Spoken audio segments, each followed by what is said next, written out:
Tulsa today at Booker T. Washington High School, where two historic championship legacy programs will face this afternoon in an epic matchup, the Turnpike Battle.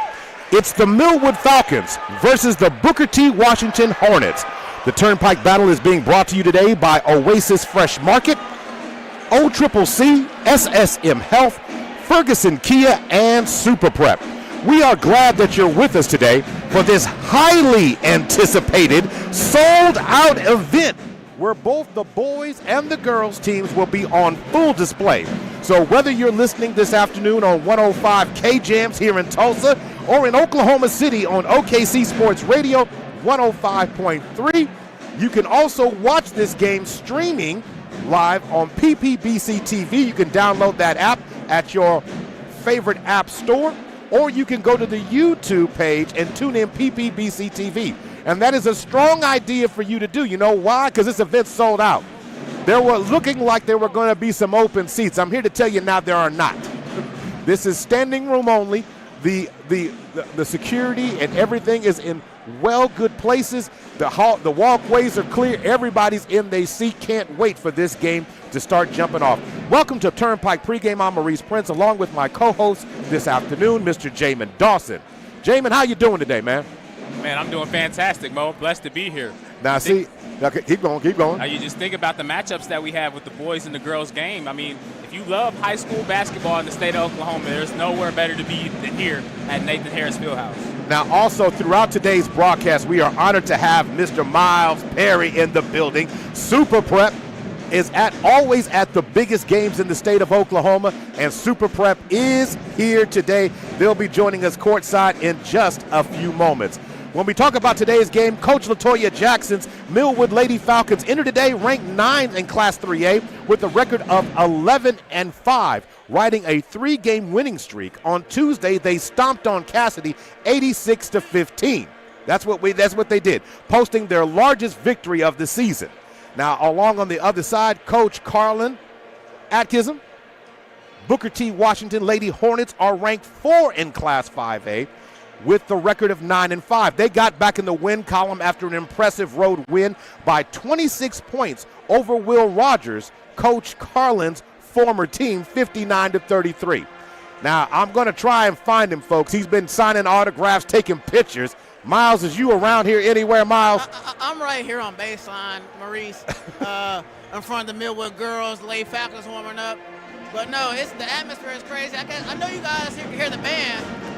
Yeah, the band is in the building. But it's kind of hard for me to hear you guys, so I'm paying attention if I can hear you guys.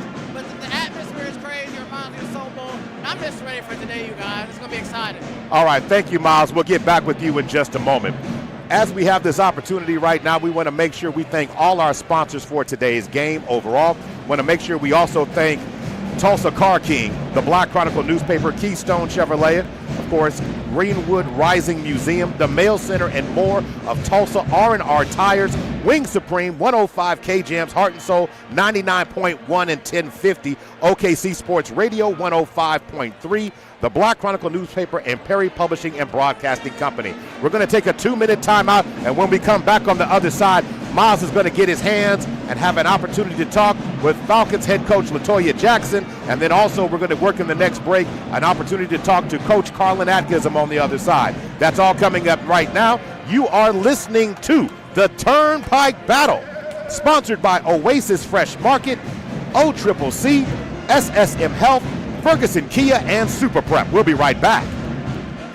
Hey sports fans, get ready to step into the world of championships with Super Prep Live, hosted by Miles Perry, only on OKC Sports Radio 105.3 FM. Dive deep into the lives of high school and college athletes with exclusive interviews and insight that reveals what makes them great. Follow Super Prep across all social networks to never miss a moment.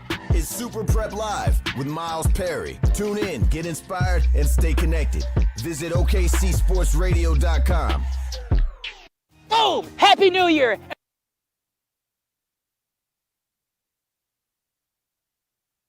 And what a great time to take advantage of getting the finest SUV on the planet, the all-new 2025 Kia Telluride. Over $5,000 off of MSRP. That's right, my friend. Look at the luxury design of that vehicle. It can make 2026 your best year. So come on out and see us at Ferguson Kia Superstore in Broken Arrow, Oklahoma, right next to Bass Pro. And when you come, tell them CJ sent you. Ferguson Superstore.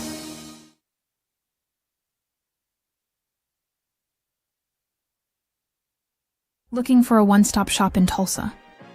From packing and shipping to printing and mail services.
Just yet, but we'll go ahead and bring in our special guest that we have right now, our very special guest. I'm honored to have with me the principal, first-year principal here, of course, at Booker T. Washington High School. It is Mr. James Cooper. James, good afternoon. How are you doing today, sir? Good afternoon, Maurice. How are you doing? I'm doing great. So, I mean, this has got to be, you know, something that excites you coming in the building. There's been a lot of community involvement. Everybody's been reaching out to be a part of this event at the school.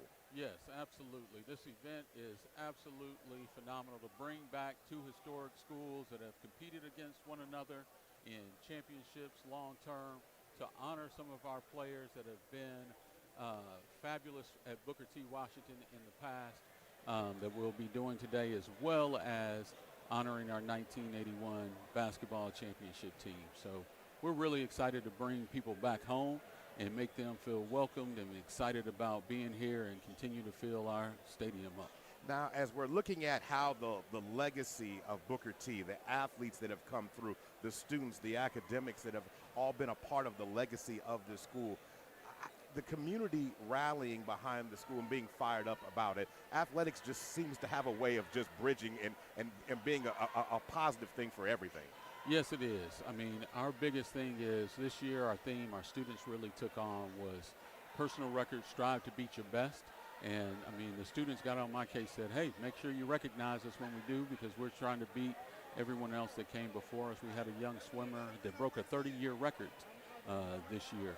And our basketball team's like number 19 in the nation right now. I mean, talking to Coach Brown, he said they took on that mentality of, hey, we're going to get better every single day, and that's what we're all about here at Booker T, academic-wise and athletic-wise as well. I know you have a lot that you have to get done, but I have one more question for you.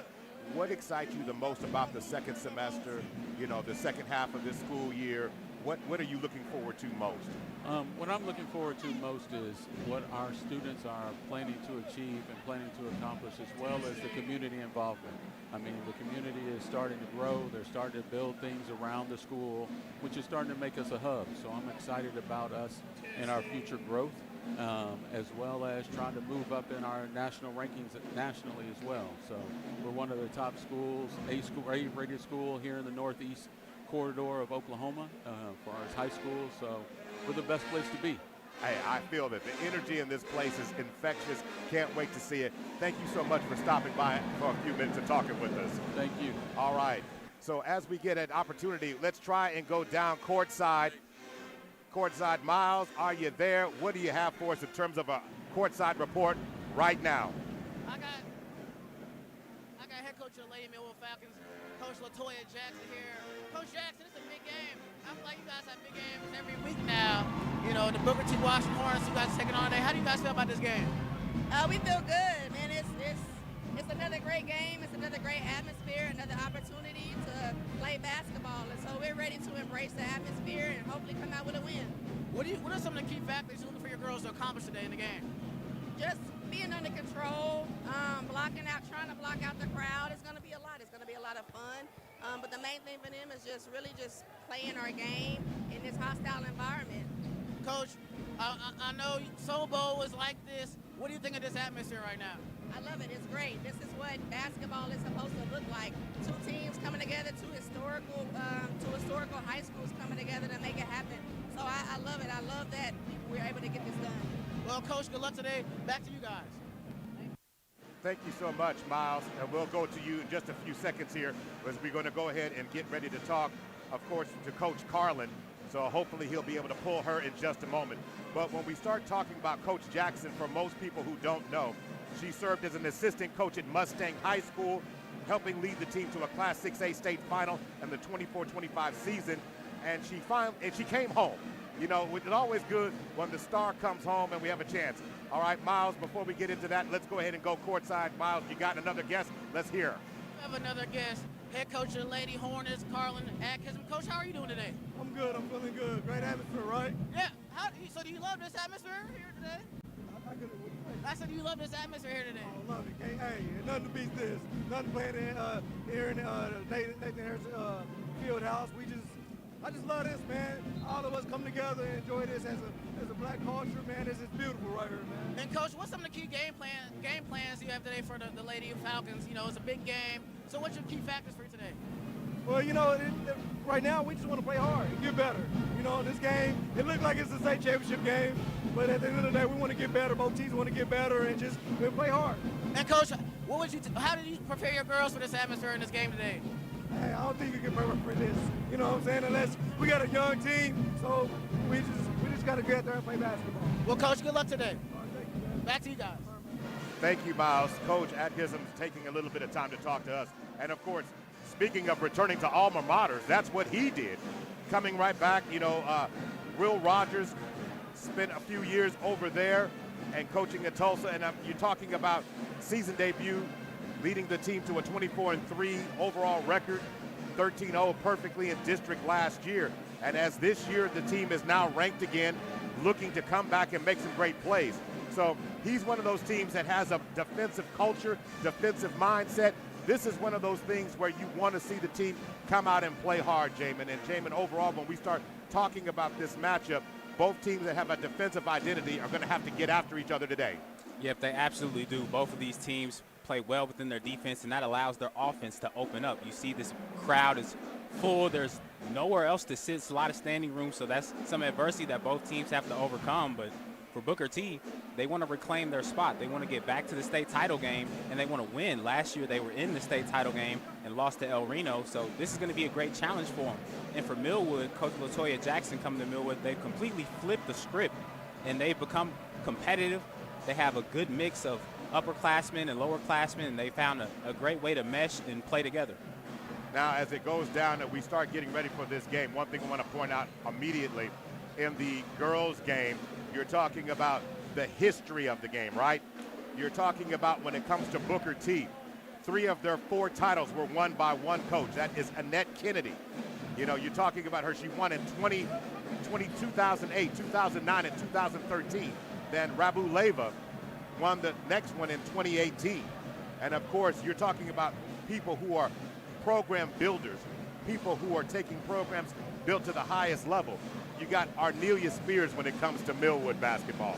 She has got the court named after her, of course, back at the Millwood Fieldhouse, championship titles. But for her, how about getting a couple in each decade? How about that? 1990, 2008, and 2012. I mean, you're talking about that type of a legacy, being able to strike and be a part of some great, incredible basketball. But this is a game, you know, Jamin, as we're sitting here, for just a moment, we don't get oftentimes to take in the environment. So let's just talk about that. I seen Shay Seals in the building walking around. You said the food critic, is in the building. Big Trey TV was here. A lot of the Instagram users will know exactly who I'm talking about. So he's here. Then you got basketball savants. Terry Long is in the building.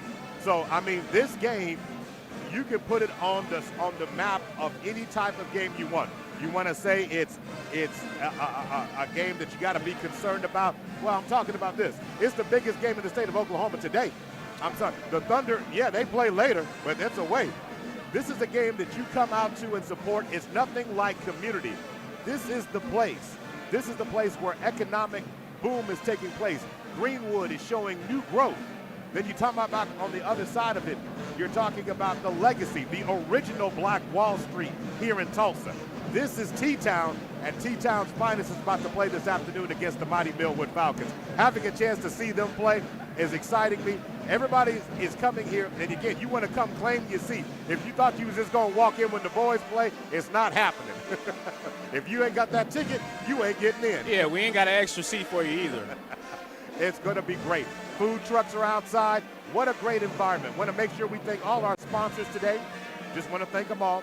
Want to thank Wing Supreme, R&R Tires, the Mail Center, and more of Tulsa, the Greenwood Rising Museum, Tulsa Car King, the Black Chronicle newspaper, Super Prep, Ferguson Kia, SSM Health, OCCC, and Oasis Fresh Market.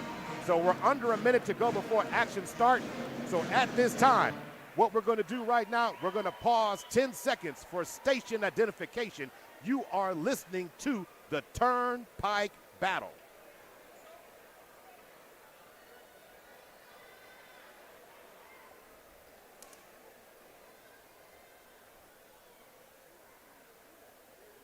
All right, while we're here, so as we are here now, we're going to get back to allowing the national anthem is going to be performed on court.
Tremendous job done by, I want to say, the Booker T. Washington Hornet Choir. It could be chamber choir, the way it sounds to me, Jamin. It was a wonderful rendition of the national anthem that they just performed. It's going to be time now for starting lineups. We're going to turn it over to the PA address announcer to announce, and then we will confirm the starters for this game between the mighty Millwood Lady Falcons and the Lady Hornets of Booker T. Washington.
Time to go ahead and confer the starting lineups. For the Millwood Falcons, the starting lineups will be Reagan Carey, Caden Williams, Madison Presley, Mariah Gaston, and Courtney McCarroll. Who you got for the starters for the Lady Hornets? Stevie Daniels, Sanaya Hill, Lamaya Baker, Tiana Butler, and Kennedy Glenn. Those are your starters. Again, the head coach for Booker T is Carlin Atkinson. And of course, the head coach for the Millwood Lady Falcons is LaToya Jackson. All right, jumping it up in center court right now, we have Caden Williams, and she's going to jump against number 23, Tanaya Butler. 8 minutes set on the clock, and we're ready to get this game jumping off.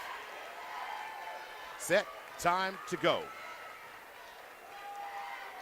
Turnpike battle officially started. Madison Presley contains it for the Falcons. Cross-court pass over to Mariah. Mariah fires, shot no good. Rebound pulled down immediately that time by number 12, Lamaya Baker. Yeah, Booker T pressing out the gate. They're speeding up Millwood already. Gaston with a quick three. So going back to work now. Ball on the right side, swing down low. Pass going to be deflected by Reagan Carey. Into the lane, turn up, fire, shot no good. Nice job deflecting it and getting the rebound. Reagan Carey leading the break. Back to Madison Presley, trying to find some space out on Peoria. Nothing happening there. Courtney McCarroll with the rebound that time. Back to work, pass inside, shot inside by McCarroll's no good. Rebound comes to the Hornets. Coming across the timeline, Stevie Daniels, and she throws it. Sanaya Hill had to come back and recover it. 7:03 to go, 0-0 is the score. Both teams have had a couple of opportunities to get shots up, but nothing has fallen right now. Ball up top above the circle now. Ball right there on top. Ball on the right wing. Ball deflected. Somehow, some way, McCarroll ends up with it. Drives inside.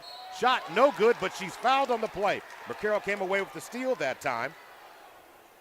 It's a nice time shooting the gap. She kind of slid and hit her hip. She's a little slow getting up. Looks like she needs a moment to gather herself, but she looks like she's all right. As she went up for the shot, it's kind of how she slid, but she's walking to the line. McCarroll's one of the toughest Falcons you'll ever meet. Score, get fouled trying.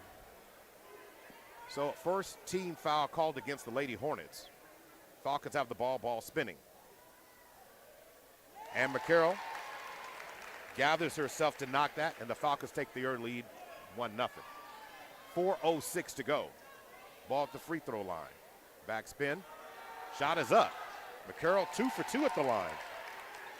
Here come the Hornets. Falcons unleash full court pressure now. Going to throw the ball ahead. Ball in the hands now on the right wing in the hands of Baker. Baker lines up a three. Can't get it to fall. Back tap. Nice rebound that time by Butler. Nearly stolen there. Good recovery. So trying to go with the hook shot inside. The shot is going to be blocked that time, or at least deflected by Madison Presley on that one, Jamin. Yeah, that's Kennedy Glenn going up, trying to get the hook shot over two defenders. No good. So trying to work the ball around. Ball in the corner now. Three-point shot from the corner, no good. Tracked down again by Booker T, extending possessions with multiple rebounds. That's going to be a big key in this game. Getting those offensive rebounds to create second chance points. And the ball is going to be deflected off the hands that time. Out of bounds by Mariah Gadsden. Reminder, if you're listening to the game on KJAM's 105 this afternoon, and if you're listening on OKC Sports Radio 105.3 in Oklahoma City, you can also watch this game streaming live. Download the app, PPBC TV, or you can tune it in on YouTube and just tune in PPBC TV and click the live action link and join us right here. Ball on the right wing. Swinging it down low with a beautiful pass. Contact underneath the goal against McCarroll. The Falcon faithful do not agree with the call, but it was a great position, great pass to Sanaya Hill. Is going to go to the free throw line shooting too. Right, no denying good position, but that was a great pass there. Lamaya Baker been very active here in the first few minutes. Baker to the free throw line. She'll be shooting 2. Team fouls 1 apiece. Baker knocks down the first one. I want to get that correct. That's Sanaya Hill. I'm sorry. Hill knocks down the first free throw. I apologize for that. Both teams doing an excellent job on the free throw line. Both teams have made their money from the free throw line early in this game. Under 6 to go in the first. And that time, Mariah Gaston wasn't paying attention. Errant pass is going to be thrown out of bounds by Madison Presley. Turnover. Here come the Lady Hornets, ready to seize the opportunity and take the lead. Across the timeline, ball on the right wing. Switch, Caden Williams now stepping out. Difficulty maintaining ball control here, but somehow, some way, Sanaya Hill kicks it to the corner. Drive inside, kick back out. Hill for three, shot no good, but rebound, put back opportunity by the Hornets again, and the shot's no good, and it looks like they're going to call a jump ball situation. Multiple Hornets getting opportunities at the basket so far, Jamin, but no one's able to get the shot to fall. Right. Kennedy Glenn inside had great position. She threw it off the glass, couldn't get it to fall. Right. Rim unkind early on for them. Jumper didn't go as well. They're moving the ball, though, very well. Turn and fire. Kiss off the glass, shot no good. The ball goes out of bounds. It will be Falcon ball. Tanaya Butler with another short cornered fadeaway jump shot. Couldn't get that one to fall. Right, she's very, very, very comfortable with that shot as well. Just couldn't get it to go. So as it stands, we're all tied up at 2. Ball goes out of bounds, and it will be Falcon ball. Hornets look like they're bringing backcourt pressure this time. Over to Presley. And both teams might be trying to shake off some jitters here as the ball's thrown off Reagan, off the ankle of Reagan Carey. Another unassisted turnover by the Falcons. Here come the Hornets. Right, still early in the game, definitely getting some of those jitters out. You got to think about how invested this crowd is. And this time, just a missed communication on the handoff there as Lamaya Baker was trying to get the ball in the hands of Kennedy Glenn, and it's just a turnover. So going to work right now. Madison Presley looking for some daylight. Ball in the hands of Reagan Carey. Carey kicks. Gaston for three from the left wing. Shot no good. Rebound by Reagan Carey. Rolls around. Somehow Lauren Carey, who's checked into the game, got a shot up, and she is fouled and will go to the free throw line. They're going to say it went out of bounds. Sister to sister, trying to get something going there. Yeah, so that's exactly what happened here. They're going to say that ball went straight out of bounds. Reagan Carey rises up for that elbow jumper in the space of the zone. Couldn't get it to go. No, it didn't. So the ball back in the hands now. Dribbling up by Butler. Kicking it to the corner. And they're going to call traveling. So another turnover for the Hornets. Each team is really trying to find opportunities right now, Jamin, to really settle things down. They both have basically struggled to find any consistent offense. Right now, shaking off those jitters. 4:29 to go in the first. We're still tied up at 2. You got to credit both these defenses, though. Millwood is electing to go man-to-man, but interception. Pressing. What a great job that time. Bounce pass inside, gliding to the basket for the contact. Lamaya Baker with the dive right there. 2-on-1 after the interception, trying to throw the ball ahead on a fast break opportunity. Ends up being a turnover, trying to capitalize, but couldn't get it to fall. Right, and slowing down a little bit. Stevie Daniels, you see one of her strongest attributes is getting in the pockets, picking it off, and having that court vision to find the open Hornet down low. And I got to give it to her because she has dropped some absolute beautiful passes, laser-focused passes. And you got to be able, if she's going to do something like that, if she's going to send you to the bank, you got to be able to cash that check. So 2 free throws go down that time for the Hornets. And now they're up 4-2. Madison Presley, ball on the right wing, reset the offense. Lauren Carey looking for space to operate. Dump down to Caden Williams. Caden Williams with the layup. Can't get it to fall. Lauren Carey with the rebound. Contact, no foul. Coming the other way, Lamaya Baker. Going to reset the offense for the Lady Hornets. Cross-court pass to the right wing. Dribbling. Coming back out of the corner. McCarroll's now checked back in the game. Ball nearly stolen, and it is going to be stolen by Lauren Carey. Lauren Carey has it. Stutter step dribble into the lane. Throws it eye off the glass and score the basket for Lauren Carey. Nice job, and the and one goes down for the freshman. She's been very active, getting some of those loose balls. She gets another one. She finally gets to the free throw line for the and one. Lauren Carey coming away with the steal, cashing, getting the steal and the deal. Nice job by her. We're all tied up at 4. Now she's trying to complete the three-point play at the free throw line. Nice angle, nice release, and she knocks it down. Lauren Carey with 3 points early in this game. Millwood in a 1-2-2. They're going to work right now. You got Reagan Carey, Lauren Carey, Madison Presley, Caden Williams, as Mariah Gaston has come out of the game and Courtney McCarroll has returned back in.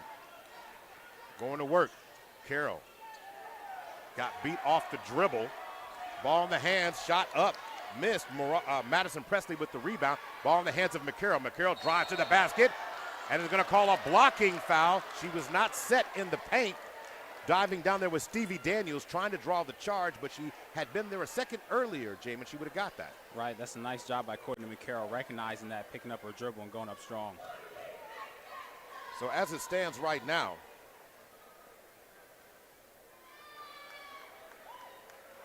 McCarroll's first shot is no good. Team foul situation. Booker T has 3 fouls, while Millwood at this point only has 2. Jocelyn Ezel checked in the game for Booker T. Washington. Shot by McCarroll is no good on the second one. Rebound, and somehow Lauren Carey gets it and swatted. Great block on the play there by Kennedy Glenn.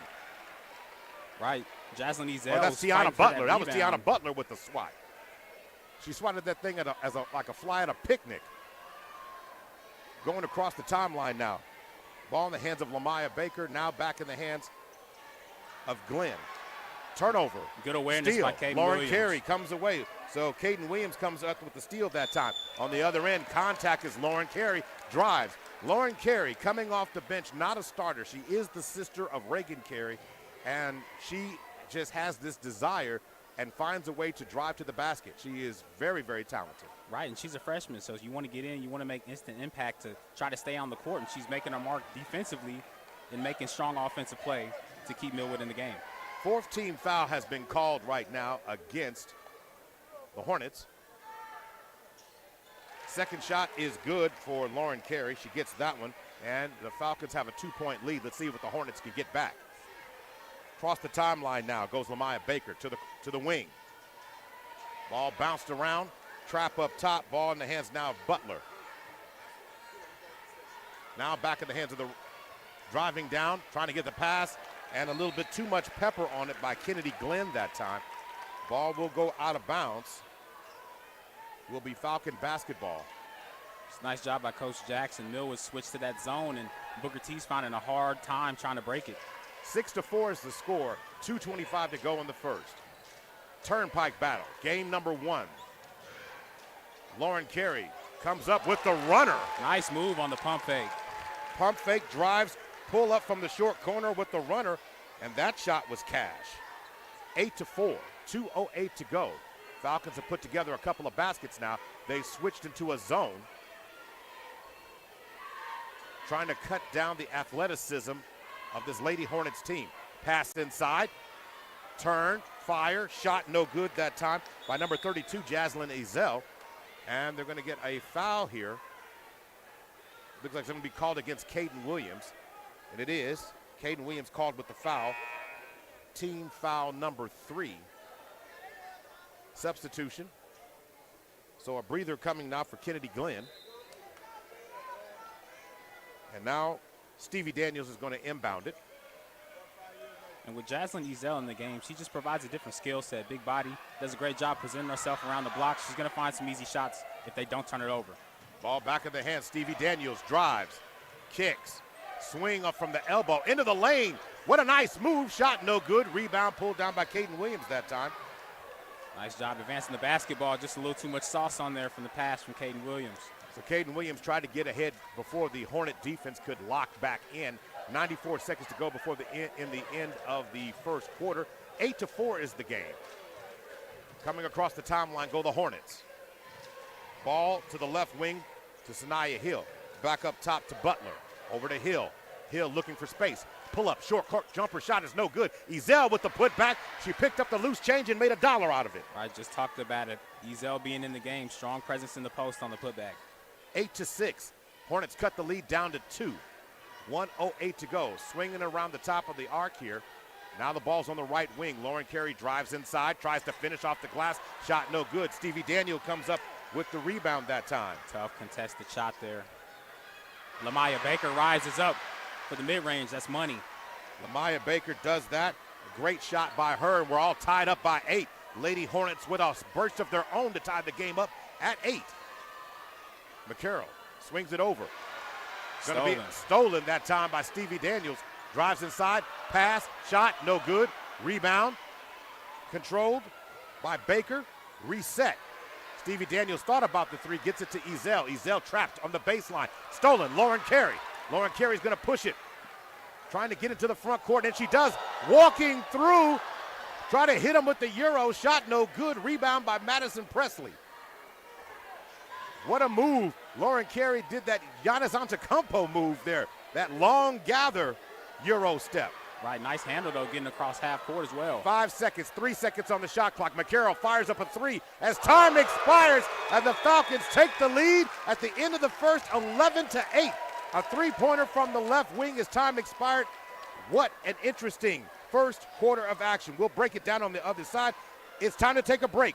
You're listening to the Turnpike Battle, brought to you by Oasis Fresh Market, Oklahoma City Community College, SSM Health, Ferguson Kia, and Super Prep. Injuries don't wait.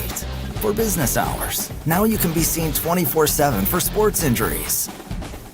Whether you have a sprain or a broken bone, at the SSM Health Bone and Joint Injury Clinic at 13401 Northwestern. Oklahoma City, make sure you guys save this date. The date is March 28th. Yes, I said March 28th. It's the first annual Super Prep and Above the Rest basketball showcase. The event will be held at the High Sports Complex. The event is open to high school athletes, unsigned seniors, and JUCO players. You can also watch the event and listen to the event on OKC Sports Radio 105.3 FM. And you guys, make sure you guys spread the word and register now. Spots will be taken up fast. Like I said, it's the first annual Super Prep and Above the Rest basketball showcase taking place at the High Sports Complex. Thank you.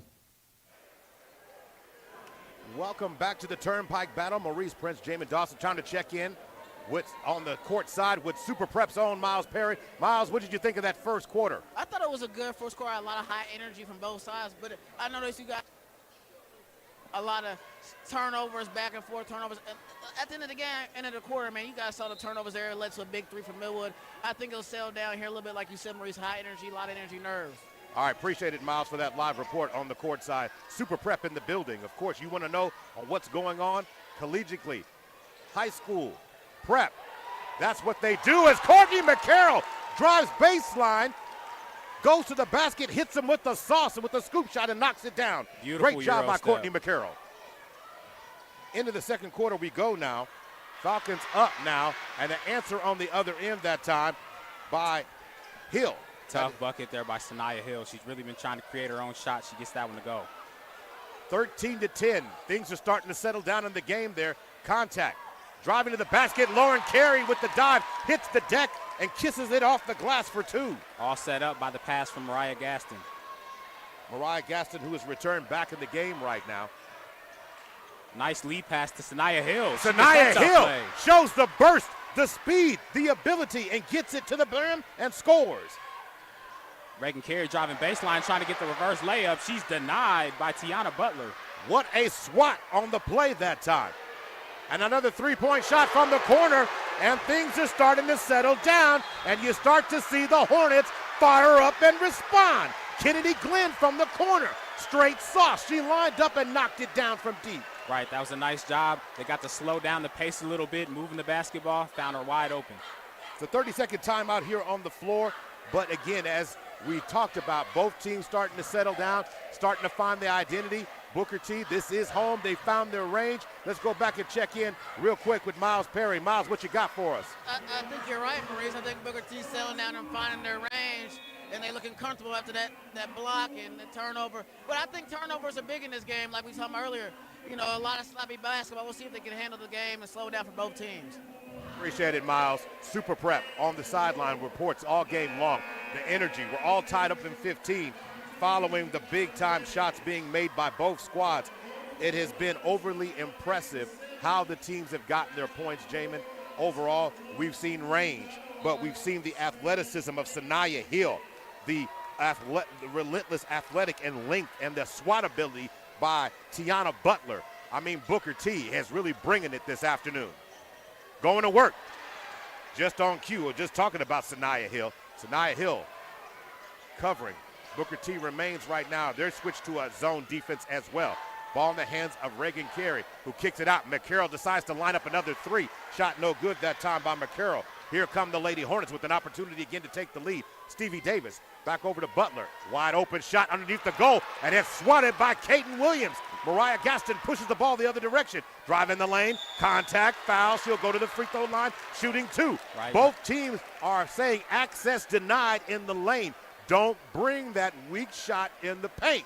Don't bring it. Kaden Williams steps up. Nice closeout. Mariah Gaston comes down. She does a nice job picking up her dribble in enough time to draw the foul. So Mariah Gaston going to the free throw line. Team foul number 1 against the Hornets in the second quarter. Mariah Gaston knocks down the first free throw. She gets that first one to fall.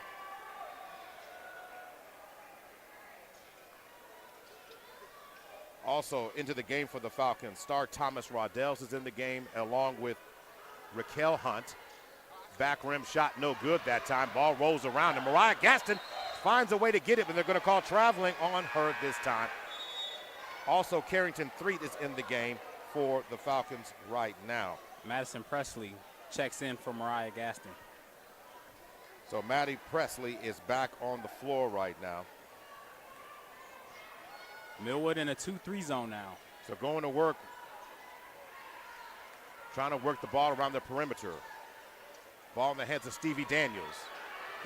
And they almost got a 5-second call. Pass. Good on-ball pressure by Raquel Hunt. And then McCarroll with the interception looking like a free safety. Wild shot off the glass, no good. That shot was definitely altered by the presence of Butler. 16-15, ball across the timeline. Falcons playing scrappy. Wide open three-point shot from the right wing is straight cash. Kennedy Glenn knocks it down from deep. Right, Booker T trying to break the press. It's a nice job by Kennedy Glenn being ready to get the open ball. Take the shot. So into the lane, shot by Madison Presley, and once again is swatted by Tiana Butler. And on the other end, hitting the Jets, Sanaya Hill beats the Falcon defense back the other way. And she will draw contact and a foul and go back to the line. Another great job by the Lady Hornets that once they make the defensive stop, they're all booking it to the other end, hitting the Jets with class and speed, getting down the court, creating options for the ball handler to go ahead and hit them. Right, Sanaya Hill's been aggressive all afternoon, and it starts with Tiana Butler, 6'1", the tallest Hornet on the team with a few blocks already.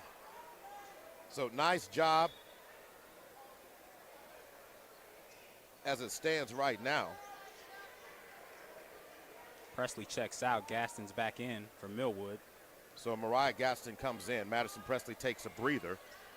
And then Sanaya Hill knocks down another shot. So you've got Raquel Hunt, Carrington Threat, Reagan Carey on the floor right now for the Falcons, along with star Thomas Roddells. Roddells has it down low. Deflected by Sanaya Hill. So Sanaya Hill is everywhere right now. Sanaya Hill knocking down a free throw. On the other end, 20-16 is the score. Lady Hornets on top of the Turnpike battle. 4:58 to go before the end of the first half of this one. Ball in the hand right now. Stevie Daniels going to walk it up. And so far in this quarter, you've seen a big push by the Lady Hornets. They've established who they are. Ball in the hands of Stevie Daniels. Kicks it to the corner. Butler from the corner. And Butler knocks it down and lets the crowd know that she's got that game. Butler's first three of the game. Nice ball movement there from the Booker T Hornets. 23-16. Carrington Threat wants to answer on the other side. She can't get it to fall. Raquel Hunt tries to get her hands on it, not able to do so. Throws it out ahead to Kennedy Glenn, who throws it over to Sanaya Hill. Sanaya Hill says, I know what to do with it. Shot missed that time. Rebound pulled down. Is that Kaden Williams? Kaden Williams comes up with the rebound that time. So substitution. Raquel Hunt comes out of the game, and returning to the game goes Lauren Carey. Lauren Carey with 6 points in this first half. All right, Booker T has a slight size advantage, and that's really getting to Millwood. Millwood's got to find a way to bounce back from it. Lauren Carey gets it over to Caden Williams. Caden Williams swings it back out. It's going to be a backcourt violation. Caden Williams had to track down that pass and then threw it too strong on the other end. So the Falcons find themselves down. Substitution for Booker T, who's on the floor. You've got Lamaya Baker. You have Faith Shockley on the floor, along with Tanaya Butler, Kennedy Glenn, and Sanaya Hill. All right, Millwood, they're still bringing the intensity defensively. They just got to find their poise on the other end. Baker setting the offense back in the hands of Butler, over to Hill. Hill finds a crease, drives to the hole, and she scores again. Nice handle, finding her way to the basket. She's got 10 already. 10 in the first half of this game by Sanaya Hill. And then Caden Williams is stripped. Guess who? Sanaya Hill. Coast to Hill coast. to the coast, to the rim, can't get it to fall. Reagan Carey on the break. It's one-on-one with Tiana Butler. Booker T's trying to catch up. Reagan Carey fires, shot no good, fights with the teammate. Ball in the hands now, getting the rebound is Sanaya Hill, who throws it up to Baker, who gets it to Butler. Back to Baker, a little give and go action, share the sugar, and now up by 11, you find the Lady Hornets, and it brings this home crowd to its feet. What a job, what a run by the Lady Hornets. They have just been amazing in this. Time to take a timeout. We will be right back. You're listening to the Turnpike Battle, brought to you by Oasis Fresh Market, OCCC, SSM Health, Ferguson Kia, and Super Prep. We'll be right back.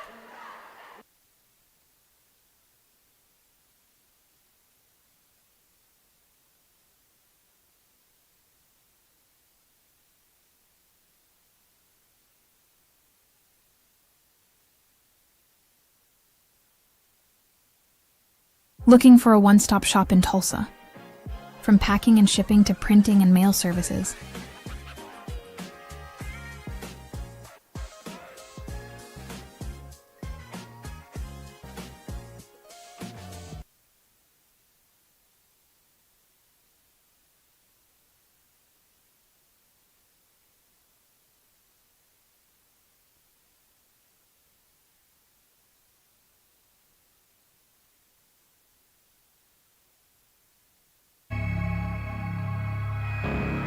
Let's go check in and go with Super Prep Live. Miles, what you got for us courtside? Hey, Maurice, I got a chance to listen to Millwood's timeout. Coach Jackson was basically telling the girls, slow down. You know, she wants to see more jump stops and taking care of the ball and passing the ball smoother and taking time on their shots. As you can see, the defense of the Lady Hornets is speeding them up. Sanaya Hill is being a dog out there on the ball, if you guys haven't noticed, by the way, as well. I appreciate that, Miles. You're absolutely right. Her name is Sanaya. I mean, she's got sass in her game. She's got class in her game. She's got the ability to score 3 levels. She has been super impressive in the first half of this game. Ball inside, dive down by Reagan Carey, who plays a little bully ball in the paint and scores that one, Jamin. Strong take by Reagan Carey, scoring off of contact. Her game's really evolved. So on the floor right now for the Falcons, you have Reagan Carey, Caden Williams, Madison Presley on the floor right now, along with Mariah Gadsden. Shot from the corner by Kennedy, no good. Guess who got the rebound? How about Hill? Gonna swing it back out. Baker says, I'll take the 3. Shot no good. Rebound pulled down, battling underneath. And guess what? Sanaya Hill still in the mix. Gonna be stolen this time by Reagan Carey from her. Reagan Carey drives inside, and Baker's gonna get called for the foul. And she did a good job. I like Baker's style on that play. She really just kept her hand down low around the ground where the ball was gonna be. If you lost it, you lost it. But this particular time, she made contact with the hand. Right, crafty defender, nice finesse there. Strong take there by Reagan Carey, trying to get some guaranteed points here at the free throw line. Reagan Carey back rims that first free throw. Team foul situation right now. Both teams, well, 2 fouls right now for the Lady Hornets.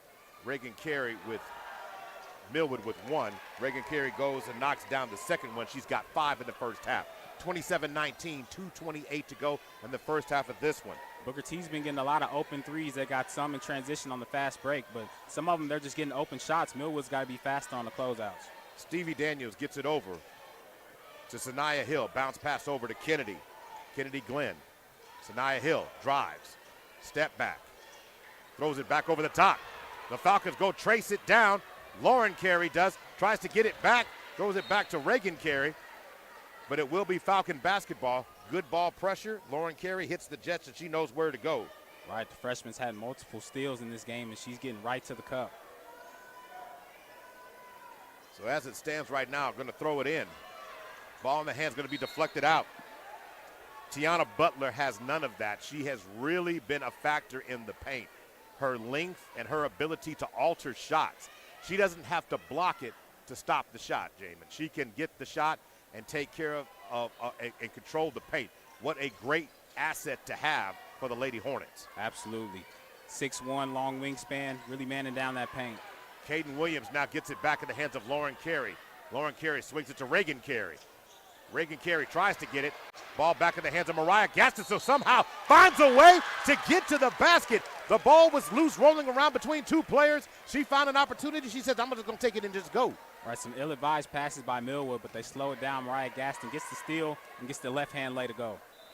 So Mariah Gaston gets that shot to fall that time, has a chance to complete the three-point play. Miles made a mention to it that Coach Jackson wants her team to slow down, and he's absolutely right. If you play at this pace that Booker T sets, you're going to be at a disadvantage. The Lady Hornets are home. They know what to do. Timeout's going to be called right now by Coach Atkinson. He's going to call a timeout right now, 27-22. Right, it's going to be a 30-second timeout. We're going to stay right here. Millwood's just somewhat falling into that trap.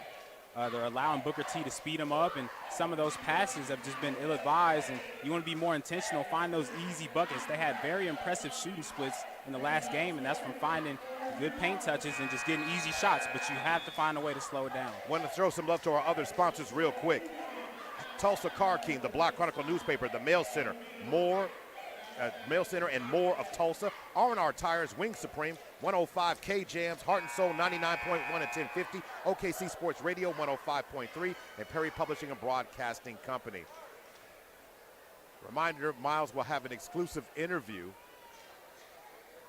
at the end of the first half with the team that is up at the end of the first half. 1:39 to go. Maurice Prince, Jamin Dawson, Miles Perry, Super Prep in the building, all the way up here in the land and part of the house that Wayman Tisdale helped build. Going to work right now, going to swing it. Ball in the hands of Kennedy Glenn. Glenn tries to finish with the verse. She can't get it to fall that time. Shot off, rebound Reagan Carey. She pushes it into the front court, 1:19 to go. Ball in the hands of Mariah Gaston. Kicks it back out. Reagan Carey and Lauren Carey didn't know who wanted the ball more. Ball in the hands of Lauren Carey. Now to the corner, scramble drill, three-point shot. Hits the side of the backboard, and it looks like it will be. They're saying it. The Falcons faithful believe the shot was altered, Jamin. I didn't quite see that. It looked like it hit more of the goal, in my opinion. Right, and Mariah Gaston, she knows that. She's tapping her chest, talking to Caden Williams, saying, I'm sorry, I see you down low in the paint. I got to find you. All right, going back to work. Hill gets it in the hands of Butler, and they're going to tie it up. As soon as Butler brought the ball down at the free throw line, she allowed the Falcon defenders to swarm her and then corral the ball, calling a jump ball situation. With less than a minute to go, 56.9 seconds to go, to be exact, it's 27-22. Booker T on top by 5. Ball to the left wing. Swing it to the left. Reagan Carey. Now back to Mariah Gaston. Mariah looking for space to operate. Going to swing it over to Lauren Carey on the skip pass. Cross court to the other side. Mariah Gaston now has it with 36 seconds to go. You got to continue to move the ball to break this press. Find the easy shot. Booker T remains in the zone right now. McCarroll kicks it to the corner. Skip pass. Lauren Carey lines up a three. Shot no good. Rebound Kennedy Glenn. And a jump ball situation. And it looks like it's going to belong. Oh, they're going to call a foul. All right, Reagan Carey trying to tie it up. They're going to call a foul. That was kind of surprising. simply because both players were going for the ball there. But he said, you know, contact is what the situation dictated, but they're saying it's going to be a foul on Reagan Carey. Referee rules. So right now, foul situation, Booker T has 3, Millwood has 2. That won't be much of a factor with 17 seconds left to go in terms of free throw shooting. Like, Booker T hasn't scored in about over a minute. Millwood is finding a way to tighten it up.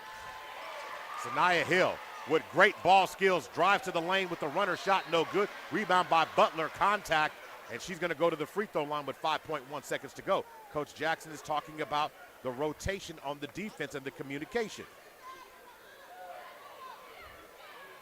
So that foul ended up being called against Lauren Carey, her first, team foul number 3. Tanaya Butler at the free throw line, back rims that first one. So substitution.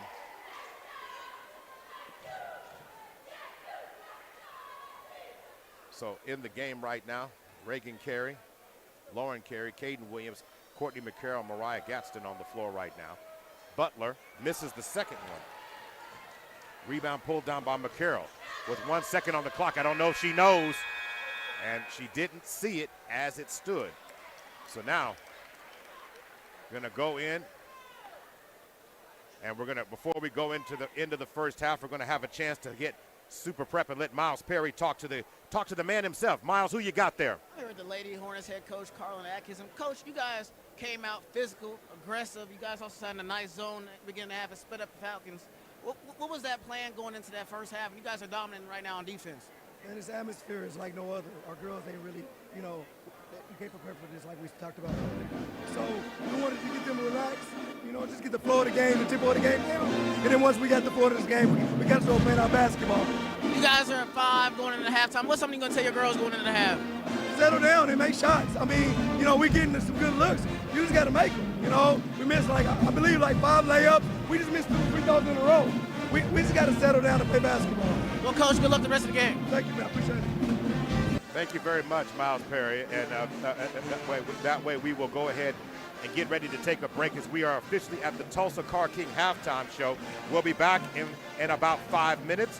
You're listening to the Turnpike Battle, brought to you by Oasis Fresh Market, OCCC, SSM Health, Ferguson Kia, and Super Prep. Injuries don't wait. For business hours, now you can be seen 24/7 for sports injuries. Whether you have a sprain or a broken bone, at the SSM Health Bone and Joint Injury Clinic at 13401 Northwestern. Hey sports fans, get ready to step into the world of championships with Super Prep Live, hosted by Miles Perry, only on OKC Sports Radio 105.3 FM. Dive deep into the lives of high school and college athletes with exclusive interviews and insight that reveals what makes them great. Follow Super Prep across all social networks to never miss a moment. It's Super Prep Live with Miles Perry. Tune in, get inspired, and stay connected. Visit OKCSportsRadio.com. Greenwood Rising Black Wall Street History Center is located at historic Greenwood and Archer near downtown Tulsa. More information at greenwoodrising.org. Oklahoma City, I'm Miles Perry, and do you know a student that would like to win a $10,000 scholarship? Yes, I said $10,000. Love's Travel Stops and Country Stores and Perry Publishing Broadcasting are giving a graduating senior from a Oklahoma City Metro school the opportunity to win $10,000 by just registering online. Each month during the school year, a Love Student of the Month will be selected for registration, and for winning, they will qualify for Love Student of the Year and a $10,000 scholarship. Oh, you guys, to get it, you got to register at www.kvsp.com, and that is www.kvsp.com. Go get your $10,000.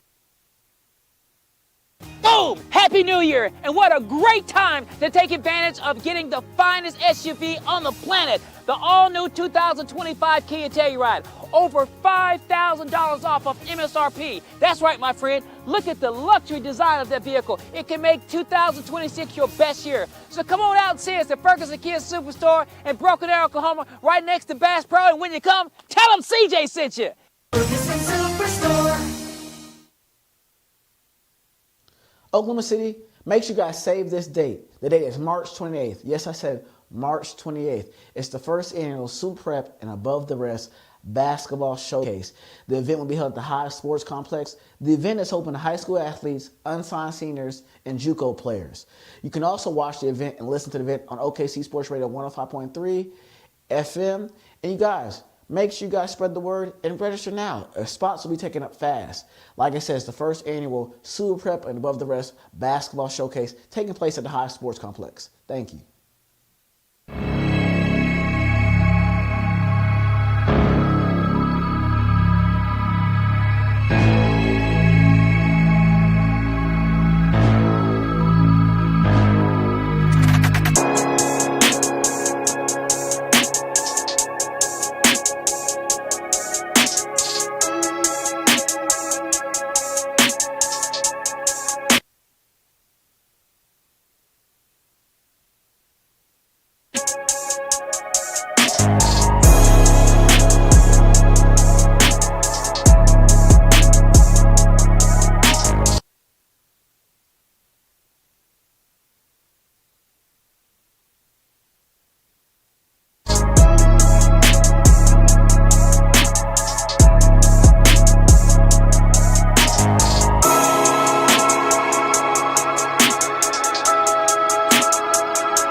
Welcome back to the Turnpike Battle Halftime Show, brought to you by Tulsa Car King and the Black Chronicle newspaper. I'm Maurice Prince. Of course, you've heard Jamin Dawson, you've heard Super Prep and Miles Perry, but now I got to bring in my guy, the coach in the box, Gary Woods. Gary, what was your thoughts of the first half of the game? Man, from the coach's box, from where I'm sitting, let me tell you, right now, good game, great competition, kind of up and down, but early on, first half, turnover fest. Absolute turnover fest. You know, teams are making mistakes and turning the ball over. However, it kind of seems like right now Booker T. Washington is getting the better of Millwood because, number one, I think Millwood is playing into Booker T's game. You know, you and I were talking a little bit off the air, and I can tell you that right now the size, the length, and athleticism of Booker T is kind of leaning a little bit on the Lady Falcons. And in particular, when you look at the two ball players that are standing out to me, Miss Sanaya Hill and Kennedy Glenn, you know, right now from that inside-out presence, Sanaya Hill puts the ball on the ground. She can take you right, left, inside out. And then, of course, you always got Kennedy Glenn. She hit 2 threes in a row, sitting baseline, long jumpers, nothing but net. And also giving love in that same regard to, you know, you talk about Butler, Tanaya Butler, her way to alter shots. She uses her length very well. Yeah. Very well schooled, very talented. She's been a block. And so every time you think you get her, she moves. Yep. She's athletic, and she's really interfered. So for the Falcons, it's a kind of a unique thing that they find a big that's athletic. Yeah, she's young. She got ups, you know, and she got that wingspan on her where every time Millwood tries to challenge, she's absolutely packing it. Now, for the Lady Falcons, I can give credit where credit is due. You know, right now, I'm looking at Courtney McCurl and Lauren Carey. Lauren Carey, the youngster. She comes in, she gives a spark off the bench. She's doing some good things there, and then all of a sudden she rotated out. And I kind of was wondering, is it a situation where she's in foul trouble, or maybe coach is looking for something different? Don't know, but we got to get that young lady back on the floor. She came in with the heart and grit. Yeah. And for a freshman, she looks nothing like it. Lauren Carey does. Yeah. But to me, the two best players, and you're giving credit where credit is due. Yeah. But Sanaya Hill. She's crossing, going left, right. 3-level scorer, man. Nice mid-range game. She's going all the way to the cup, and she can shoot the J. Yeah, and that's something that we got to do real quick here. Let's go down and talk Courtside with Miles Perry. You got another special guest. Who you got? I do. I got Coach LaToya Jackson here, a little halftime up there. Coach, you guys down by 5 after the half. You know, it was a high-speed pace first half. What are you going to get your girls to do to slow down and, slow down a little bit? Well, we got to put the ball in the hole first so that we can set our defense. I think when we set our defense, we got a better chance of, closing out the possession. When we're in transition, we're a little bit shaky. We're not getting back. So the main thing is we got to put the ball in the hole. But when we do miss, we got to get back in transition. And on defense, what do you guys want to do to slow down from shooting the three? They're hitting a lot of threes in the first half. What's something you guys going to do to slow them down beyond the arc? Just make sure that we stay attached, that we know where shooters are, and communicate out there on the floor with each other. Thank you, Coach. Back to you guys. Appreciate it, Miles. Thank you so much for that live update. Go right ahead. Yeah, and then one more thing I need to add to that. From the coach's corner where I'm sitting, the coach's box, Millwood has to block out. They're not blocking out and rebounding. Right now, Booker T's killing them on the boards. And that's something that they're taking advantage of because up the floor, you've seen 3 or 4 ball handlers from Booker T. From Baker, then you've seen great ball handling as well from Baker, Stevie Daniels with some unbelievable dimes. And to me, but you blink and all of a sudden they get into a rhythm and they can score points in bunches. And they're playing the passing game, the passing lanes extremely well. So when Millwood all of a sudden gets a little careless, try to make that longer pass, guess what? Booker T's sitting right there in the passing lane. They're ripping right through it, going the other way. So again, the athleticism, the speed, the size is a factor. Advantage Booker T. Coach, we'll talk to you again at the end of the, all right. Hey, first. Thanks, Mo. Appreciate it. So, as we start getting ready for the second half of this game and we get back to go courtside with 17 seconds to go before the second half begins, I want to make sure we thank once again all our sponsors. This is the Tulsa Car King halftime report and the Black Chronicle newspaper. A lot of things had been said, but looking at some of the scoring for Booker T, can you read what you got down there over there, Jamin? Yeah, I got Sanaya Hill at 10. Lamia Baker has 4. Tiana Butler has 3, and Kennedy Glenn has 6, 2 threes, and Tanaya Butler has a 3 as well. All right, doing that real quick. When we start getting ready for the second half of this game, let's see what the Falcons have in tow for them to get going here. It's going to be an important detail for them to get going, but for them to get back in this game. But right now, Booker T is playing the way they want to play. Booker T is setting the bar the way they want to, and they're at home, and they want this turnpike battle. Going to work right now. Cross-court pass to Sanaya Hill. So for Booker T on the floor right now. And looks like there's going to be contact in the lane. We're going to get our first foul of the second half. You've got Lamia Baker on the floor, along with Stevie Daniels, Sanaya Hill, Tiana Butler, and Kennedy Glenn on the floor. For the Falcons, Mariah Gaston, Courtney McCarroll, Kaden Williams, Madison Presley, and Reagan Carey. And a kiss off the inbounds as Tiana Butler gets that basket to fall. And we're ready to go. The second half to Booker T. Deny her out of the paint. That was a nice, strong take. On the other end, Kaden Williams beats the press, but she misses the bunny on the other end. Missed shot. Here comes Booker T. 3-on-2. Now they reset. The Falcons hustle back down. Sanaya Hill into the lane. Runner off the glass. Back in the hands of Kennedy. Kennedy Glenn misses that shot. Finally, McCarroll ends up with it. Good rebound by Courtney McCarroll. Kennedy Glenn pressed up on her. Kaden Williams gets a second shot opportunity at the free throw line and misses the second bunny. Another opportunity for Kaden Williams. She couldn't get it to fall. But on the other end, Stevie Daniels hustles down the floor with contact, and the ball goes out of bounds.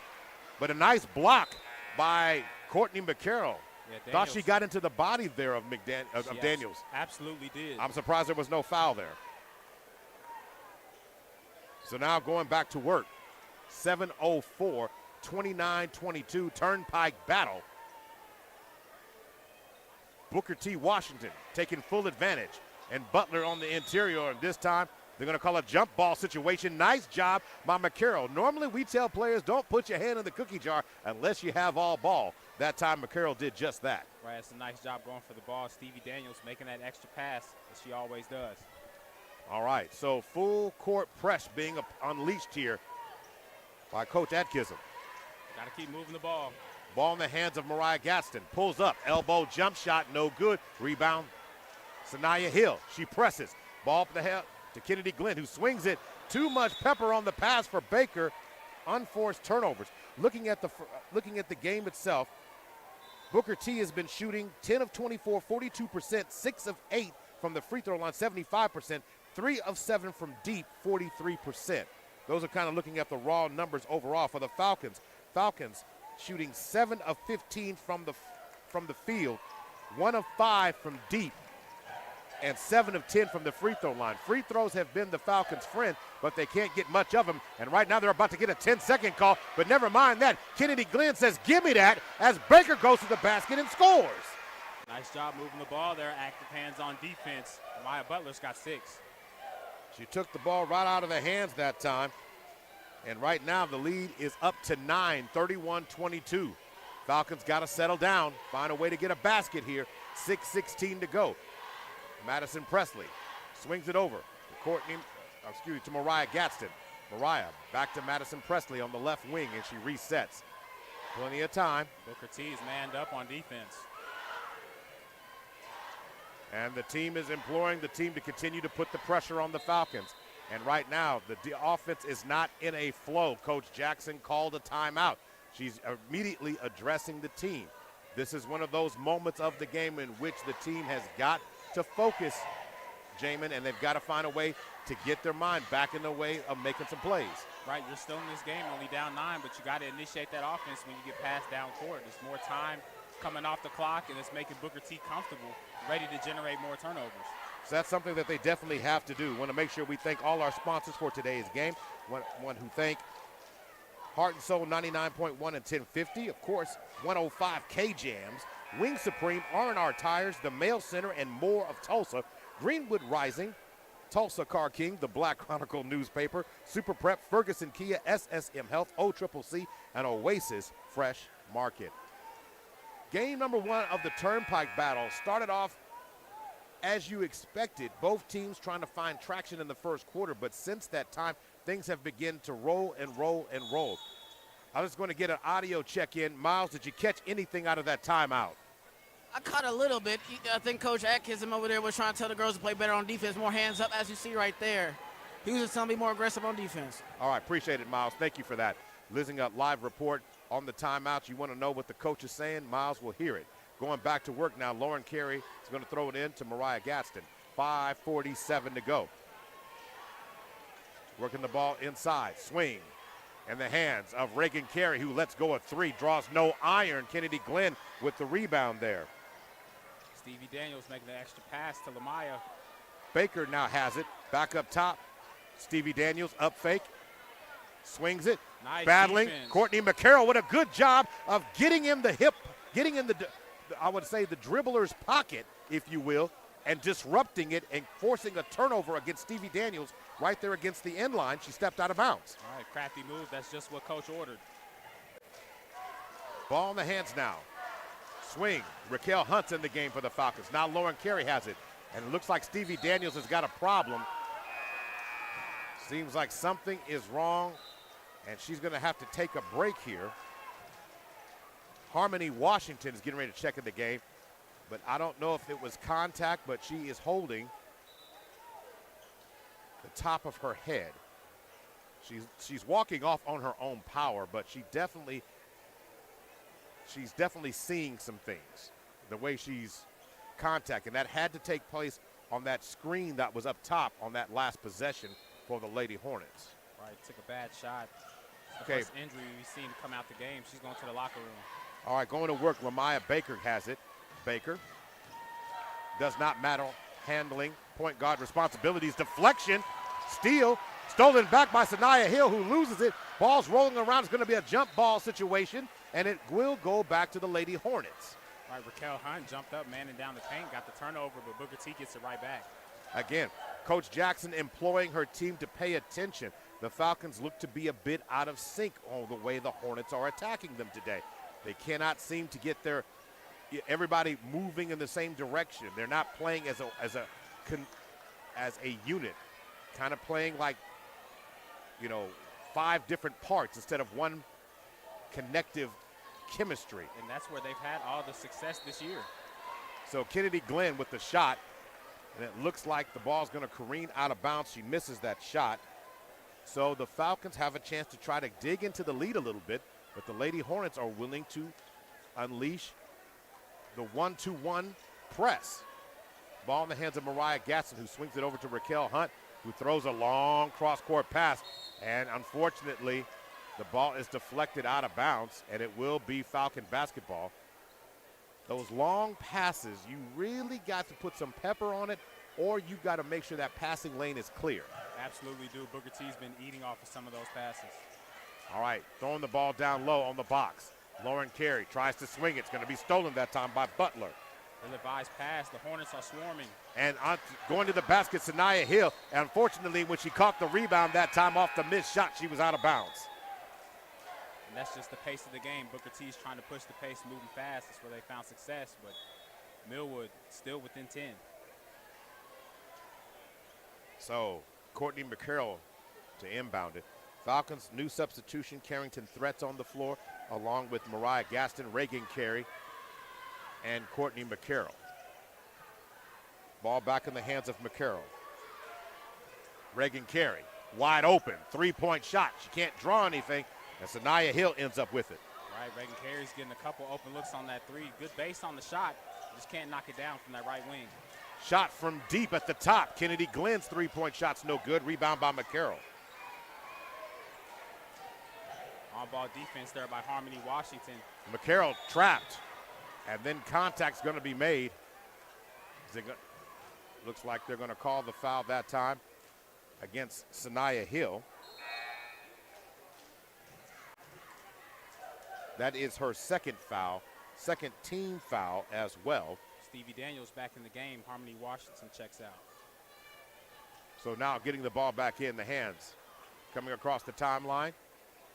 The Carrington Threat over to Mariah Gaston.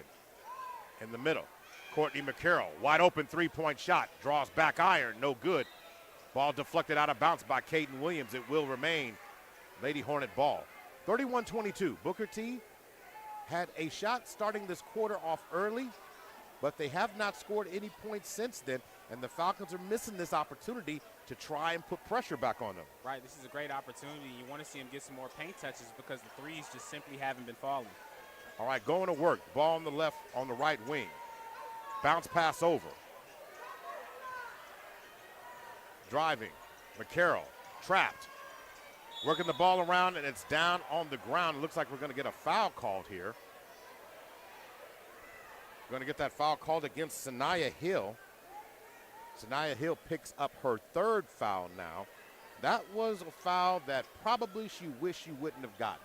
Absolutely. We've got 3 minutes and 21 seconds left in this third quarter. And again, and right away, Carlin Atkinson makes that decision and brings back in Jaslyn Ezel, because Hill picking up a fourth foul will be detrimental. She's had such a great impact in this game. Jump ball situation, it will be Falcon basketball. That's one impact player out, one impact player in. We talked about Jaslyn Ezel in the mismatch. She can present strong presence in the post. She's already got a putback. She's got 2 on the evening with limited minutes. All right, 3:18 to go. Going to move the ball back in. Mariah Gaston backs it up. Bounce pass, tries to get it inside, turnover. Bad pass that time by Mariah. Kennedy Glenn. Butler for 3 at the top, and she knocks it down. Got another 3. Reagan Carey trying to come in on the closeout, not quick enough. Butler's got 7. Ball on the other end, Mariah Gaston wants to answer, shot no good. Rebound pulled down by Butler. Pushing the pace here, finding Jaslyn inside Ezel. to Ezel, driving inside. She couldn't get that shot to fall that time. Going back to work. Ball in the hands of Reagan Carey, who drifts back. Carrington Threat, back to Reagan Carey in the corner. At the elbow, Mariah Gaston swings, looks for space, ends up falling down. Reagan Carey looking back over to Mariah. Falcons going to slow down, and once again, that zone defense being very effective against the Falcons, as Caden Williams' shot is no good that time. Very much so. Millwood's found a hard time getting that ball in the paint with the zone. They found Caden Williams down low, just couldn't get it to go. Kennedy Glenn drives inside and draws a foul against Mariah Gaston. Initiating contact there. Glenn's got 6, headed to the free throw line for more. 34-22, 2:14 to go. Turnpike battle game number 1. Kennedy Glenn with 6 points in the contest, looking for more. Falcons find themselves down by 12. Can she extend it? She knocks down the first one. 35-22. Madison Presley's back in the game. She checks in for Mariah Gaston.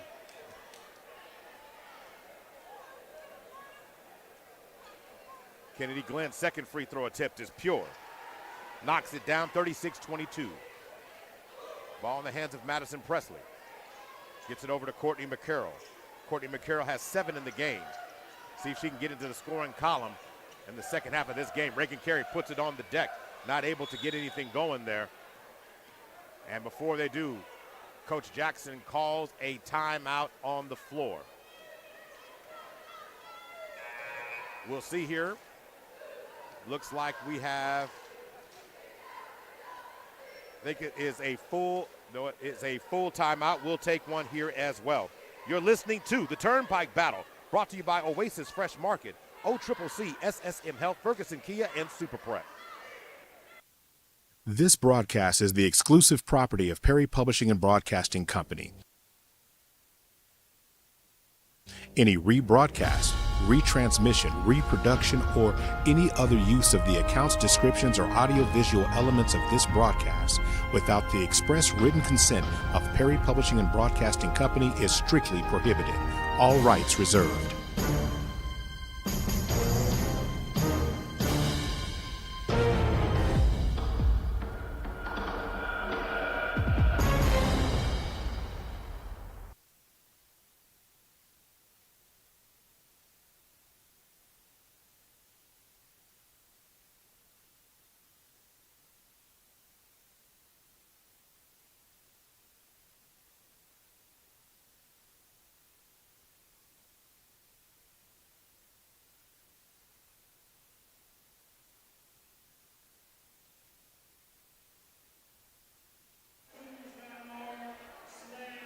All right, we are back at the Turnpike Battle. Time to go courtside, and here's some words of wisdom from Super Prep's own Miles Perry. Miles, what was that timeout like with Coach Jackson?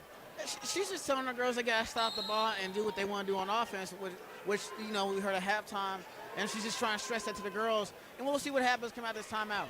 All right, thank you, Miles Perry, for that update. Carrington threat with Reagan Carey, and that time handed the cookie jar by Stevie Daniels. She's going to foul Reagan Carey, team foul number 4. And one of the ways they can get back in this game, Jamin, is if they can get to the free throw line. That has been a good bright spot of the Falcons. You can extend minutes. You can get easy money from that free throw line. Falcons shooting 70% from the free throw line today. But since they having difficulty finding space to operate, it's going to be important as Reagan Carey fires up a wide open jump shot. Reagan Carey now in the game off the McCarroll assist now with 7 points. But on the other side, you left Kennedy Glenn wide open from the corner, and she is smoking hot. A marksman from deep. She's knocked down another one. She's really popped off with Sanaya Hill being on the bench. She's got a quick 5 points. So going with that, she's got 9 in the game. Ball in the hands now. Behind the back dribble, Madison Presley. Carrington, threat. Eyeballs a 3 and knocks it down for the Falcons. Needed every bit of that one. Threat indeed. First big bucket for her of the game. So Threat knocking down that one. Ball to the corner. Kennedy Glenn says, I got another one in the chamber. Can't get that one to fall. Scramble underneath. Reagan Carey somehow comes out with it. 1 minute to go in the backcourt. So it looks like we've got a foul. It will remain Falcon ball. Yeah, Ezell and Williams got kind of tied up, and Ezell was getting up, and she kind of gave Williams a kick, and the ref saw that clear as day. So we have a foul called against Ezell. So is it an intentional foul? Seems so. So it is, okay, regardless of how it turns out, even if it's not an intentional foul, and it's not, it's just a common foul. It's the 15th foul against the Hornets. So Millwood to the free throw line, down by 12. See if Kaden Williams can get into the scoring sheet today, and she does that now. Exactly what the Falcons needed. Getting to the free throw line, getting buckets. That's about the easiest way you could chop down this lead. All right, so coming out for a breather right now, you had Tiana Butler coming out, as well as Stevie Daniels. So Sanaya Hill returns, and back into the game now is Faith Shockley. Kaden Williams spins. Second free throw back rims, but Reagan Cherry chases down the rebound. Nice pump fake there by Threat. Getting the And meter to Carrington go. Threat with the mid-range game is nice for Carrington Threat. Got a And quick she's got- 5, and she gets a steal. Trying to keep it alive. Ball goes out. It will be Booker T ball, but Carrington Threat using her length to an advantage, doing a great job of creating an opportunity. And that's what the Falcons needed, a spark. Needed someone to step up, someone to find a way to make a play, and they find themselves down 9 as that stayed above the double-digit mark, seems like forever. Now, Sanaya Hill hits the Jets, get past Courtney McCarroll, over to Baker on the left wing. 38.6 seconds to go. Backing it up to the logo, Baker resets. Carrington Threat steps out. Ball in the hands of Kennedy Glenn. McCarroll guarding. Ball on the box to Ezell. And she goes with the power game, and they're going to call a turnover. Traveling the call underneath the goal. Right, it's a nice job on defense there on the block by Caden Williams. So now, ball in the hands now. Madison Presley. Probably going to play for the final shot here. Carrington Threat. Back over to Presley. McCarroll pops out. Has it now with 15 seconds on the clock. Back to Presley with 13. Reagan Carey to the corner to Carrington Threat. And Reagan Carey's pass is a little bit off target because Carrington Threat was supposed to be in the corner. She was a little high on that. So Reagan Carey ends up throwing it away. In terms of turnovers today for the Falcons have 7 so far. All right, 7 big ones. Just when it seemed like Millwood was finding some pace, turned it over, and now you give Booker T the extra possession to end out the quarter. Ball in the hands now of Baker. Baker being harassed by Threat in the backcourt with 6 seconds. 5 on the clock, 3 on the clock, 2. She jumps it down. Butler dives to the basket as time expires. Shot no good. And the Falcons get the score down under 10. And it will be 39-30. Time to take a break at the end of the third quarter. It's 39-30, Booker T up on top. This is the Turnpike Battle, sponsored by Oasis Fresh Market, OCCC, SSM Health, Ferguson Kia, and Super Prep. Oklahoma City, make sure you guys save this date. The date is March 28th. Yes, I said March 28th. It's the first annual Super Prep and Above the Rest basketball showcase. The event will be held at the Hive Sports Complex. The event is open to high school athletes, unsigned seniors, and JUCO players. You can also watch the event and listen to the event on OKC Sports Radio 105.3 FM. And you guys, make sure you guys spread the word and register now. Spots will be taken up fast. Like I said, it's the first annual Super Prep and Above the Rest basketball showcase taking place at the Hive Sports Complex. Thank you. You're watching PPBC TV with Super Prep.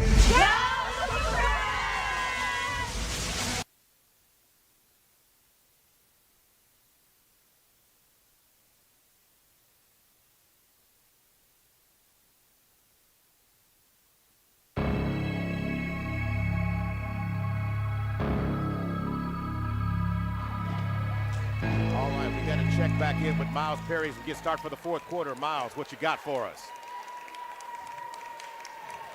Sure. What I think is I want to see Millwood be more aggressive on defense here. I want to be surprised they come out and start pressing more, maybe a full court press, but it's a reachable game. It's a 9-point game, like you said, going into the fourth. All right, thank you, Miles, for that update. Going back to work, there's the Turnpike Battle right here. Contact. Both players ran into each other. Reagan Carey is down, and it looks like Kennedy Glenn.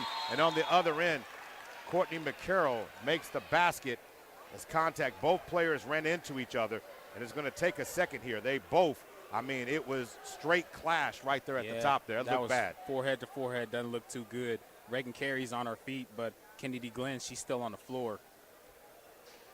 So hopefully both players will be okay. I mean, that was kind of hard. That was a tough one there, and it was nothing malicious. Both players just happened to know each direction. They anticipated it, and they locked. In this case, they locked foreheads together. Wasn't intentional at all. Reagan Carey's trying to get in that pocket and steal the ball, and Kennedy Glenn's trying to fight for it as well. She gets up on her feet. She's responding to the trainers as the crowd is showing her embrace. Kennedy Glenn walked off on her own power. Great job there. So when you start talking about how this action goes, but that was a tough one. They're going to go check her out. Reagan Carey popped up first. Let's see if she stays in the game, or does she need to get looked at? And it's been quite yes, the trainers are looking at Reagan Carey right now on the sideline. So both players came out of the game, which I think is a wise decision. I like that the training staffs at both schools are aggressively maintaining the health of the players. That's an important detail. Absolutely, concussion protocol. It's been a physical game, though. Stevie Daniels checked out, and Courtney McCarroll did for Millwood as well, but they both returned, and hopefully we can get the same for these two players. All right, the ball's knocked away. Ball in the hands now of Sanaya Hill. Sanaya Hill defense by Lauren Carey. Double-digit scoring from Sanaya Hill. Deep three-point shot by Baker is no good. Rebound pulled down by Caden Williams, and this spells opportunity for the Falcons. Can they get some positive energy going here? Nice job, and McCarroll on the pump fake. Draws a contact, and it looks like they're going to catch. Oh, they're going to call steps. Looked like there was contact, and even if it was contact. Very much so. Sanaya Hill did a great job of shielding the official who made the call, who was behind the play. So, in essence, it's a turnover. Falcons down by 7, 7:08 to go in the contest. Turnpike battle, game number 1. Got a 7-point game, just under 7 minutes. Stevie Daniels turns it over, trying to feed it to Lamaya Baker in the paint. So a foul has been called here. So the officials are discussing it. So no team fouls have been called here.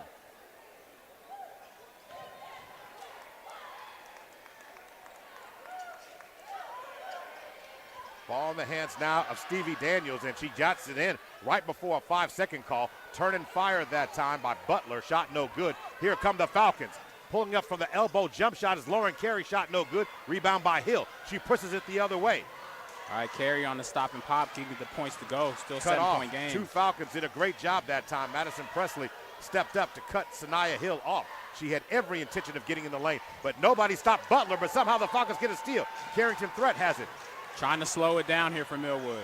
6.5 to go, 7-point game. Ball back in the hands of McCarroll. Sanaya Hill on ball. So the ball in the hands now of Presley over to McCarroll. Ball from the corner, 3-point shot, no good that time by Lauren Carey. Stevie Daniels leading the break. And Stevie Daniels drives inside, tries to muscle a shot in, and she gets it to fall. 41-32. Courtney McCarroll charges into the paint, trying to get ball the ball from over. the corner, up fake by Carrington Threat. Ball stolen that time by Baker, and Madison Presley fouls her, trying to cut down on that. In the NBA, that's that take foul that they call transition take foul. But in this case, it's high school ball. That doesn't exist right now. So now, Baker's going to throw it in. Got a 9-point game here, 5 minutes, 51 seconds left. Baker on the inbound to Daniels. All right, now ball back in the hands of Stevie Daniels, across the timeline now. Being covered by Presley.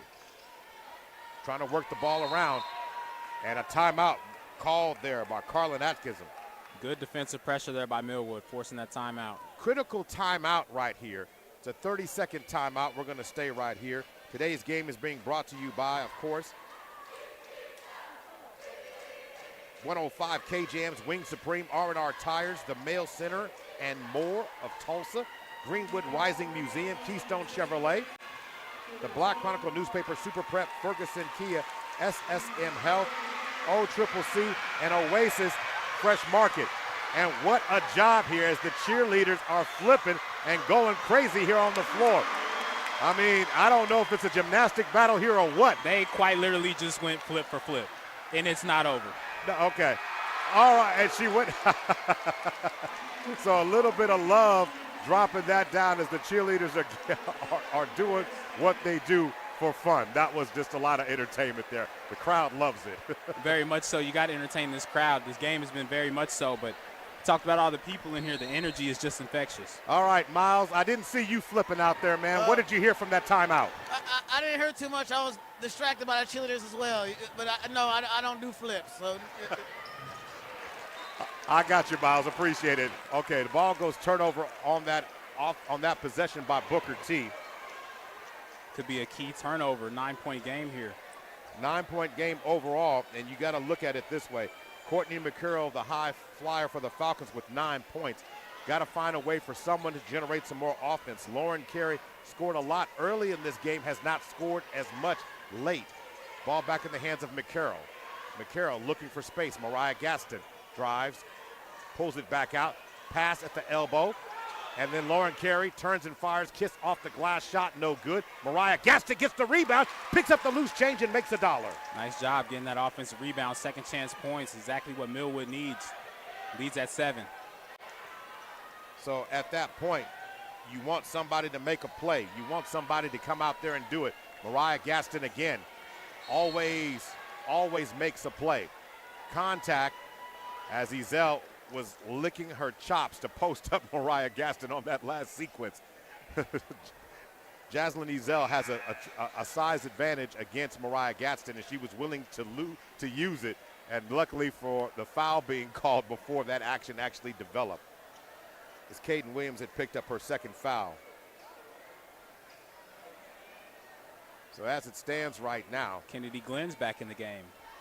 So good to see her back in the game. Reagan Carey at the moment has not returned. Ball swing down low. Kennedy Glenn high off the glass, shot no good that time. Ball careens around back in the hands of Stevie Davis. Millwood trying to trap, just left the back door open for Kennedy Glenn there. Rebounding was going to be a key stat. And the second half of this one, Kennedy Glenn misses another one. Another opportunity. It's the third opportunity on this possession. And again, going to work. Going to be a jump ball situation. And this time, looks like we have an injury. Daniels is down. Daniels is down. Looks like to be a lower leg injury. Hopefully it's just a cramp. But she is down at the moment. It's Reagan Carey's checking back in the game. So Reagan Carey comes back in. 41-34, 4:17 to go. So it looks like it is a cramp. They're stretching out the legs on Stevie Daniels. All right, something manageable, but she's played a lot of minutes in this game. And it's one of those type of things. People always assume when it's cold, it's not, you don't get cramps. It only happens in the summer. No, you let me tell you, you can catch one. It's all about hydration. You can be dehydrated in the summer. You can be dehydrated in the winter too. Yeah, don't be fooled. There's a lot of body temperature in this gym right now. And I'll tell you this, and it's always deceiving when it's cooler because you don't think you need it because you feel all right. Right. Stevie Daniel gets up and they immediately get her some Gatorade. It looks like she's going to be all right, but she's going to have to sit out for at least the initial possession of this team getting back in. All right. So going to work right now. 4:17, the team's coming out of the timeout here. And really it wasn't a timeout, but the coaches, of course, use it as an advantage to get a free one. You got to take it when you can get it. 41-34. All right, going to get the ball. Baker's going to throw it in for the Hornets. And Jaslyn Ezell is in the game along with Tanaya Butler, Kennedy Glenn, and Sanaya Hill. What a tremendous set of athletes you have at Booker T when you talk about Kennedy Glenn and Samaya Hill. What a dynamic pair. Yeah, Kennedy Glenn, just a great skill set, great rebounder. She's been physical. She's got a nice handle, hitting open shots from the second and third level. She's got range. Absolutely. All right, Sanaya Hill picking up Mariah Gadsden. Pass to the right wing, to the corner. McCarroll, wide open three-point shot. Draws the back iron. It's going to be a jump ball situation. And Caden Williams and Jaslyn Ezell. Definitely been going at it here. Exactly. Showing some. So it's not a foul. It's just going to be a jump ball situation, and it belongs to the Hornets. Showing some resilience here, but 4 minutes and 5 seconds left. The lead's still at 7 for Booker T. So a 7-point lead with 4:05 to go. And this time, we're going to see a substitution. Lauren Carey is out, and for the first time, well, the second, she's been in the game earlier. Kalia Hines is in the game now. Kalia Hines, good ball handler, but when it comes to quick hands, you need a quick defensive play. Kalia Hines will do it. She's got fouls to get too. And going inside with a power move goes Butler. Shot no good on the play. It's going to go the other way. Looks like they're going to catch Kennedy Glenn with the foul there, and they do. Team foul situation. If everybody's wondering, the Falcons have 3 team fouls. Booker T has 1. The Falcons would much rather be in the other position. So Kalia Hines comes out of the game. And Carrington Threat returns back to the game. Mariah Gaston comes back across the timeline now, 41-34, over to Threat. Threat throws it inside to Caden Williams. Caden Williams looking, trying to kiss it off the glass, and Caden Williams doing some work on that play. Timely bucket by Caden Williams. Nice job finding some control with her handle and going up strong. 5-point game. Sanaya Hill answers on the other end. Ezel. Ball's going to be a jump ball situation, and it should go to the Falcons. Gatson timely tying it up there. So Jaslyn Ezel checks out of the game.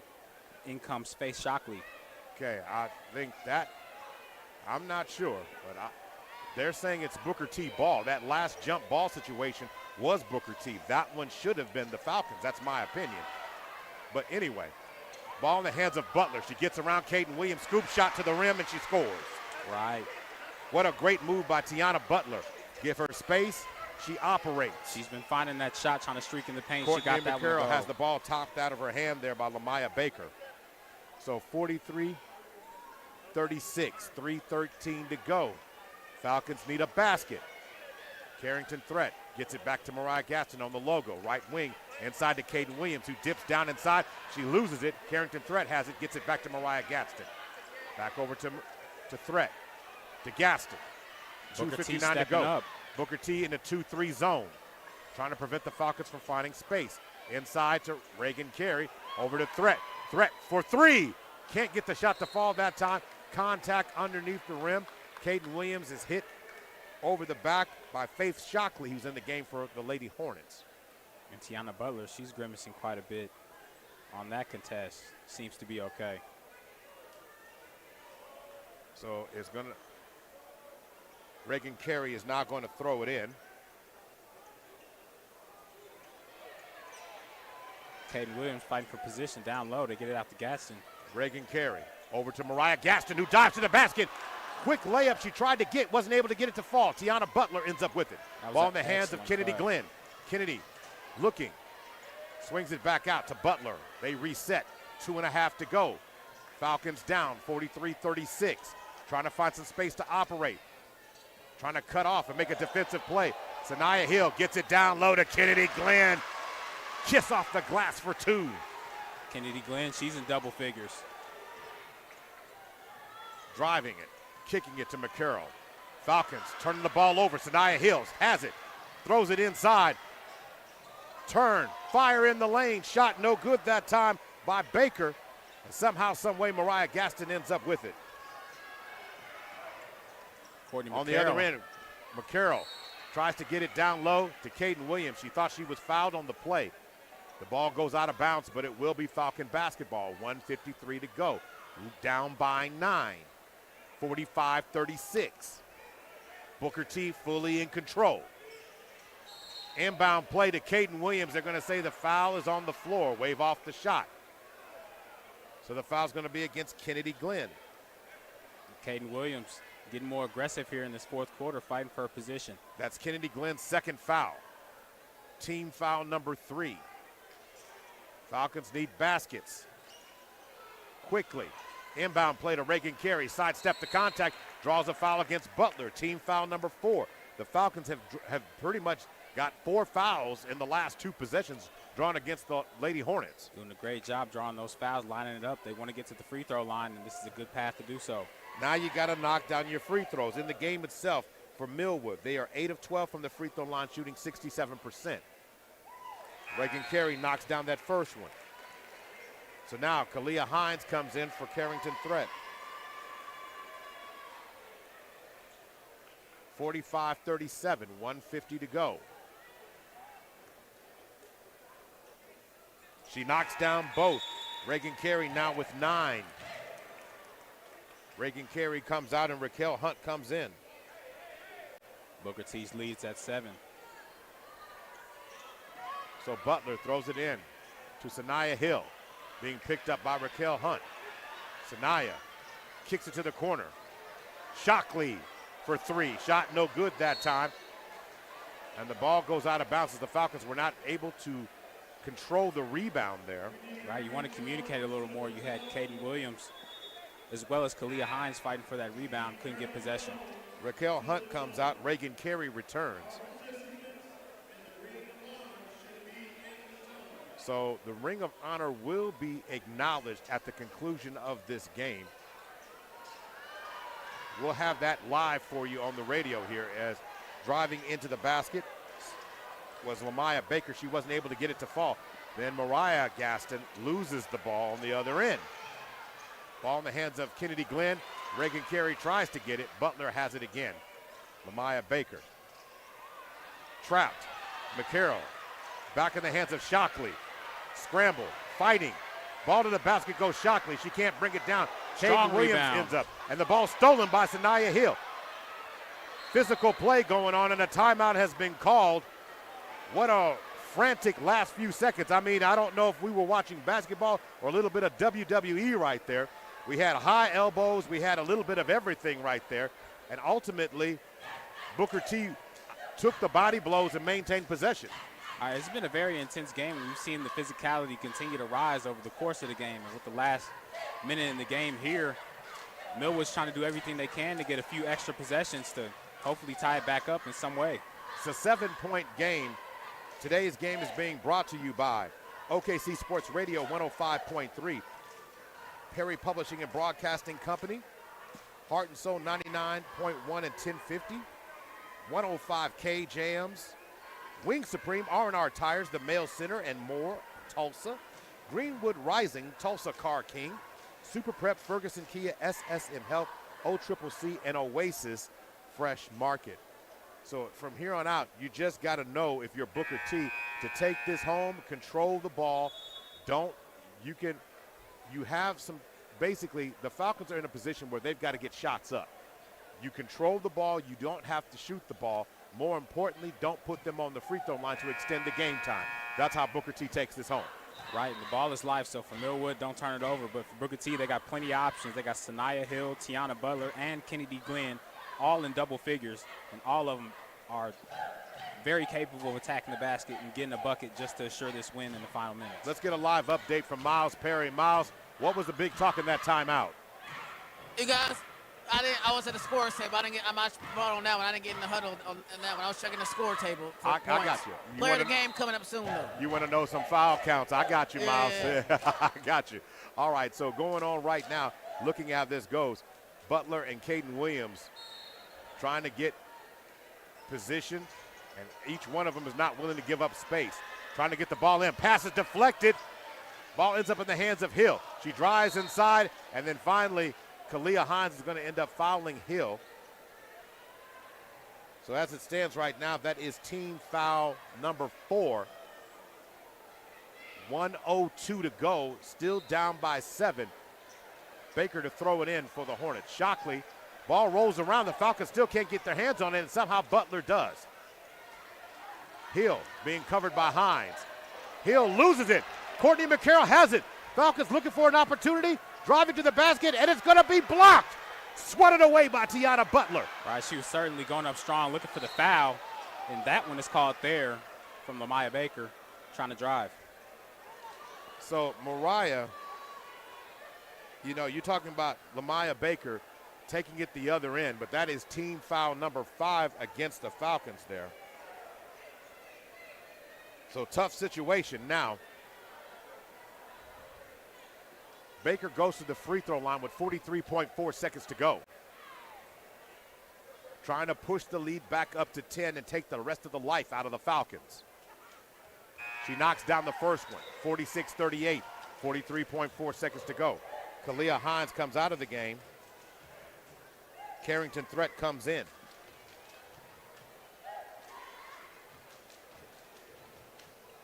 Faith Shockley is out, and Stevie Davis is in, along with Tiana Butler, Kennedy Glenn, Sanaya Hill, and Baker at the free throw line. Misses the free throw. Rebound pulled down by Reagan Carey. To the corner, Carrington Threat. Mariah kicks it over. Three-point shot by McCarroll. Back rim, shot no good. Threat with the rebound. Can she control it? She does. Mariah Gaston has it. Ball's knocked loose with 27 seconds to go. Yeah, Falcons need a basket in a hurry. Got to get the shot up quick. Reagan Carey now has it, and it's going to be a jump ball situation. That was an extremely quick tie-up, but not regardless, it will still be Falcon basketball with 21.3 seconds to go.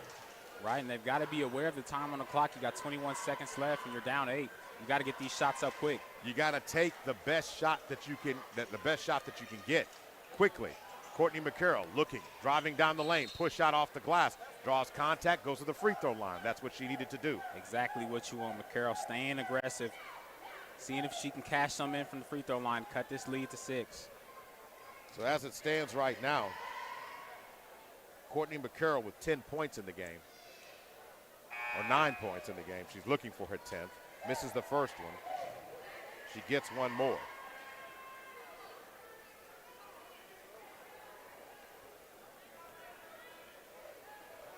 McCarroll at the free throw line, 46-38 is the score.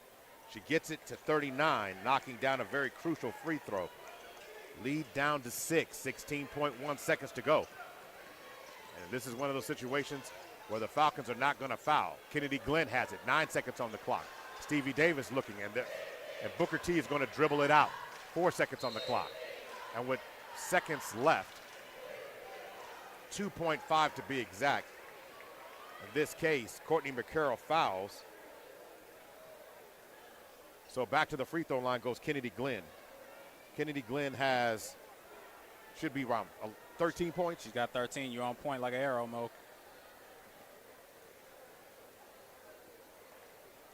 Kennedy Glenn letting it fire. She knocks it down. That's 14.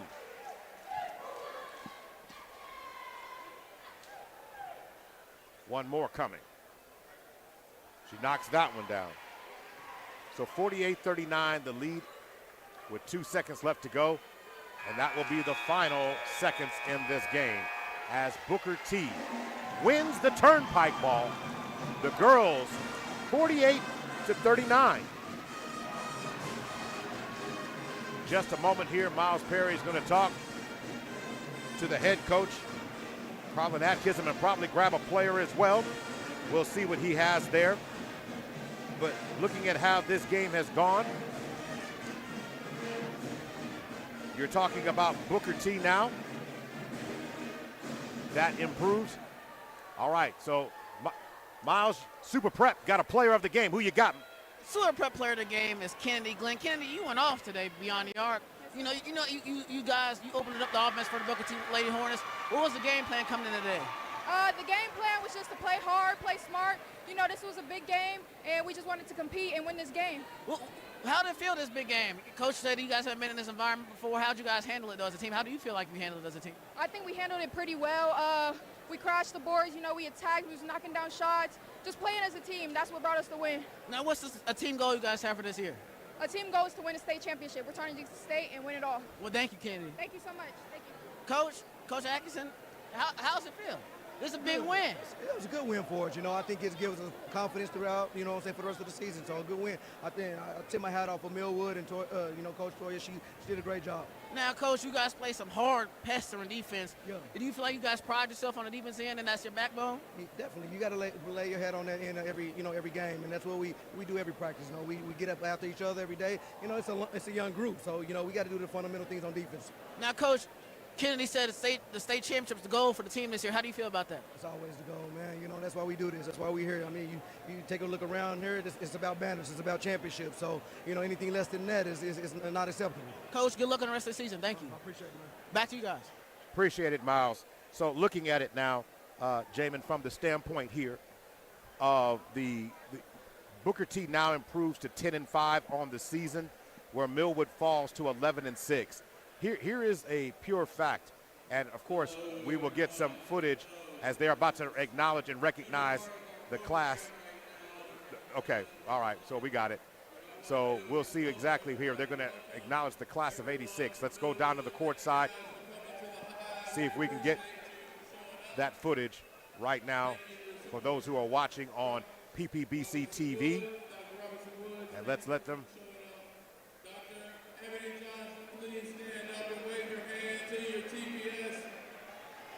Group over here supporting us.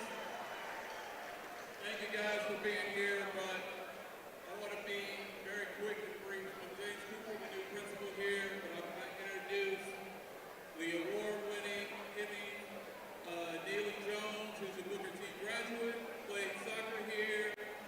Family has 6 Lettermans throughout their years here at Booker T.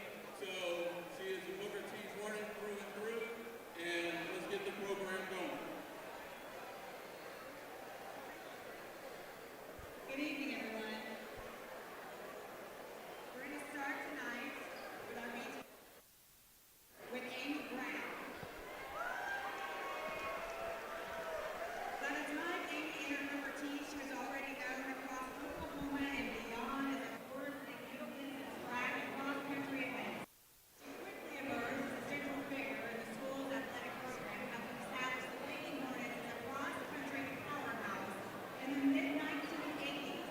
Ring of Honor member and then assistant principal Bill Vaughn said in 1984, "I believe the resurgence of our women's cross-country program can be directly attributed to Amy. Outside school competition, she regularly won in national road races. In 1984, she was selected for the U.S. Olympic Training Center. In the early 2000s, Amy returned to help the Lady Hornets. Amy Brown.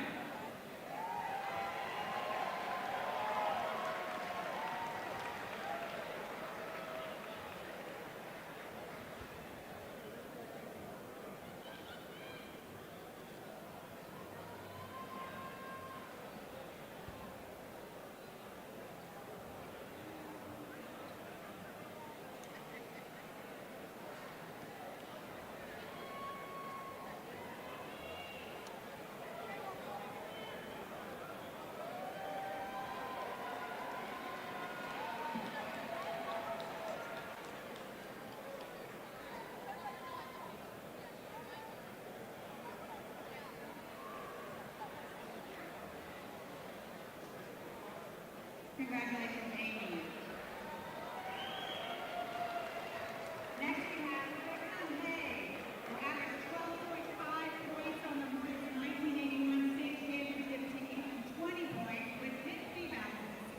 Team 82 was inducted into the Tournament Champions Hall of Fame in 2012 and with 2 tournament championship teams and MVP of the 1982 tournament. The 6'5" forward went on to play collegiately at Tulsa and Texas Arlington. Coach Mike Mims said he's one of our most underrated players, but very much the glue of this team, and referred to him as the silent All-American. Congratulations.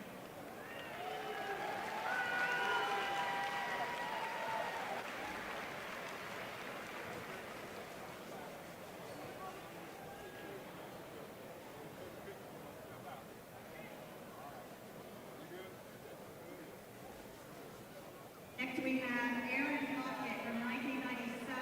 All-state selection, she caught 47 passes with 12 for touchdowns and had 9 interceptions on defense while leading the Hornets to the Class 6A semifinals in 1996.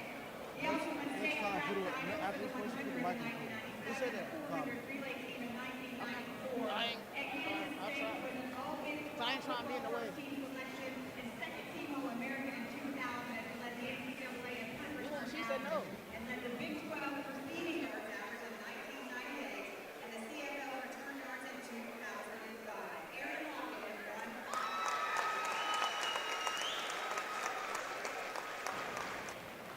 Please welcome Tyler Lockett. Tyler won 2 state titles, each in basketball and football, all-state football selection in 2010. He had 42%. 743 yards and 12 touchdowns. He also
All right.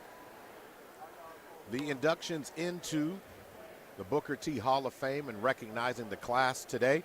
Several different athletes from all different generations, male and, of course, female contributors, will join some of the long lists of successful people who have been acknowledged and been a part of the Hall of Fame, you know, from, of course, the coach, who we'll talk about a whole lot more, and, of course, Nate Harris Jones, but no, Nate Harris Jr., excuse me, let me make sure I get that right. Then, of course, Eton Thomas, R.W. McQuarters, and, of course, you have Kevin Lockett, Tyler Lockett, Aaron Lockett. Now you get Tyler Lockett acknowledged in here and joining a part of that that process. Guys like Felix Jones, Robert Meacham. Say that again. Arkansas running back with Darren McFadden. Exactly. That. And then, of course, when you start talking about Booker T, this has a immense hit upon everything they have. Charlie Wilson is a Booker T. Washington graduate. Most people don't, they acknowledge it and know it, but it has to be said because Booker T is a part of the lineage and legacy here in Oklahoma. It's not just Tulsa. We're talking about athletes from generations well on. You're talking about the Mayberry sisters, Ryan, Ty, and Maya. I mean, all of them being strong contributors over the years when you start talking about it overall. Multiple Gatorade Player of the Years in different sports. We got some in track. Bryce Thompson won it 2 years in a row, and Dax Hill won in football, so nationally recognized players as well. All right, we're going to take about a 5-minute break, come back, and we'll get reset as we get ready for the boys' game. So we'll take a 5-minute break and come back. I'm Maurice Prince. This is Jamin Dawson. The girls, Booker T. Washington Lady Hornets defeat the Millwood Falcons by the score of 48-39. We'll take a timeout. We'll be right back. You're listening to the Turnpike Battle, brought to you by Oasis Fresh Market, Oklahoma City Community College, SSM Health, Ferguson Kia, and Super Prep. Injuries don't wait. For business hours, now you can be seen 24/7 for sports injuries. Whether you have a sprain or a broken bone, at the SSM Health Bone and Joint Injury Clinic at 13401 Northwestern.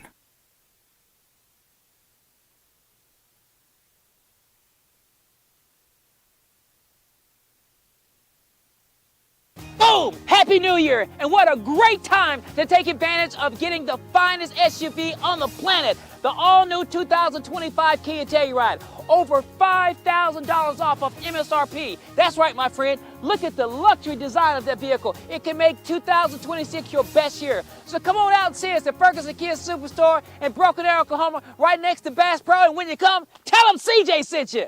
Ferguson Superstore. Oklahoma City, make sure you guys save this date. The date is March 28th. Yes, I said March 28th. It's the first annual Super Prep and Above the Rest basketball showcase. The event will be held at the High Sports Complex. The event is open to high school athletes, unsigned seniors, and JUCO players. You can also watch the event and listen to the event on OKC Sports Radio 105.3 FM. And you guys, make sure you guys spread the word and register now. Spots will be taken up fast. Like I said, it's the first annual Super Prep and Above the Rest basketball showcase taking place at the High Sports Complex. Thank you. Looking for a one-stop shop in Tulsa? From packing and shipping to printing and mail services,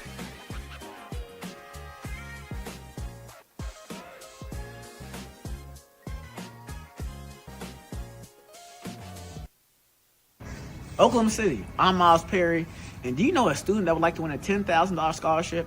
Yes, I said $10,000. Love's Travel Stops and Country Stores and Perry Publishing Broadcasting are giving a graduating senior from a Oklahoma City Metro school the opportunity to win $10,000 by just registering online. Each month during the school year, a Love Student of the Month will be selected for registration, and for winning, they will qualify for Love Student of the Year and a $10,000 scholarship. Oh, you guys, to get it, you got to register at www.kvsp.com, and that is www.kvsp.com. Go get your Boom! Happy New Year! And what a great time to take advantage of getting the finest SUV on the planet, the all-new 2025 Kia Telluride. Over $5,000 off of MSRP. That's right, my friend. Look at the luxury design of that vehicle. It can make 2026 your best year. So come on out and see us at Ferguson Kia Superstore in Broken Arrow, Oklahoma, right next to Bass Pro. And when you come, tell them CJ sent you. Ferguson Superstore. Hey sports fans, get ready to step into the world of championships with Super Prep Live, hosted by Miles Perry, only on OKC Sports Radio 105.3 FM. Dive deep into the lives of high school and college athletes with exclusive interviews and insight that reveals what makes them great. Follow Super Prep across all social networks to never miss a moment. It's Super Prep Live with Miles Perry. Tune in, get inspired, and stay connected. Visit OKCSportsRadio.com.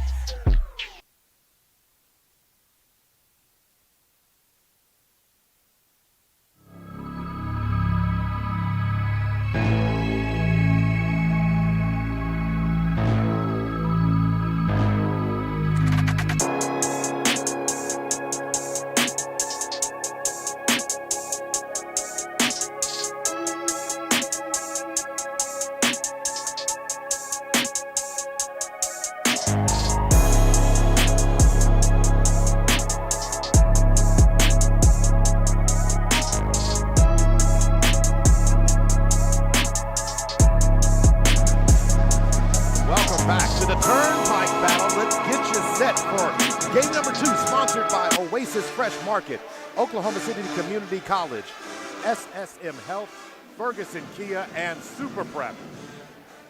Now, the Millwood Falcons taking on the Booker T. Washington Hornets. This game has been talked about since the turn of the calendar year. This stage has gotten hotter. The stage has gotten bigger and bigger to the point it was sold out about 4 days before the game. Anytime Tulsa and Oklahoma City get together, it's obviously a big game. But when you factor that both teams are defending state champions in there, and then they're ranked and they're number one in their respective classes, both are currently ranked number one. One team is undefeated. The other one is top 25 nationally ranked in many polls. The other team, by some other people, have them ranked number one in the state of Oklahoma. So there's no more that needs to be said. This game just needs to tip off, and it does in 7 minutes. Coach Dorian Williams and the Falcon squad entered today's game 14-2, ranked number one in Class 3A, riding a 7-game winning streak. On Tuesday night, they beat Cassidy by 40 points, 89-40. Now, the Falcons have a strong resume. They beat Bryant from Arkansas, both Class 2A number one Dale and Class 4A number one Douglas, and win the Tournament of Champions. Now, not to be disrespected, the other side, hey, Coach Eli Brown's Hornets entered today's game with no stains on their record. Undefeated, 13-0, and going back to last season, they have won 26 consecutive games. They were in action last night as well, beating Will Rogers in a close game, 39-26. Booker T has been impressive, beating several nationally ranked teams. 2 in Texas, they beat Brennis and Frisco Memorial. Then they turned around and beat the two of the top teams in Arkansas in Harbor and Fayetteville. So, Jamin, when we talk about both these teams got powerful resumes. This is about bragging rights. This is about making some noise and claiming it, and the Turnpike Battle is the perfect stage for that. Absolutely. This is a heavyweight battle. 3A, 5A, out the window. Both of these teams are high-caliber teams, and they're the best in the state. They touched just a little over a year ago, and it was a tough game, but Millwood got the edge, winning by 1. It came down to the very last possession. All right, so let's go check in with Miles Perry. He's got Millwood Falcon head coach Dorian Williams standing by. Got Millwood head coach Dorian Williams. Coach Williams is battling the Turnpike. Big game. How you guys feeling today as a Falcon? Man, just happy to be here. Fortunate to be able to play this game and have so many people from Oklahoma City and Tulsa come out. Great environment. Just happy to be a part of it. Now, as one of the greatest coaches in Oklahoma right now, what's the game plan for today? How do you guys want to come in and attack the Hornets? We're just going to compete, man. A really good ball club. Coach Brown does a great job with those guys. We're just going to come in and compete, man, and leave it on the floor. Now, how do you feel about this atmosphere? I know you guys played in Soul Bowl a couple weeks ago. Does this remind you of Soul Bowl down in O City? Absolutely, man. It actually reminds me of those early 90s, early 2000s type feel, man. It's really cool to be a part of the C. But, you know, like I told the guys, we came to go compete and play a basketball game, and that's what we're here for. Thank you, Coach. Thank you. Back to you guys. appreciate it, Miles. I know you're going to go talk to Coach Eli in just a minute. But when we start talking about Booker T and Millwood, there's one thing that you got to talk about. The guys that built this program. The house that this is named after Nate Harris. This house, this place. This is the place that he established. You're talking about ranks 19th in total wins. But right now, let's go see if Miles has got him right there. Let's go to Coach Eli Brown right there on the courtside. More about the legacy in a moment. Welcome back, guys. I'm here with Booker T Washington Hornets coach Eli Brown. Coach Brown, how are you? I'm doing well. Yourself? I'm doing good. How do you feel about today in this atmosphere and the big game that it is today? Oh, it's fun, man. It's two historic programs that's going to go head-to-head, and we look forward to the matchup. It's a fun day. It's a good for the basketball for the community, man. Now, you guys have had an impressive season, winning Texas and other teams at Arkansas. So what's like today playing for this team that's done the same thing, playing Iowa State teams in the state of Oklahoma? Well, this is what you live for, because this is one of the best teams in the state. You know, you could consider this game maybe the best two teams in Oklahoma, and so you always want to be able to go head-to-head to see where you stand against the best of the best. So this is great for us, man. We love it. Any particular keys to the game today for you, Dave? I just stay composed and keep ourselves composed and held together, and not try to play for the moment, just play for each other. I'm sure the same thing they're saying in their huddles as well.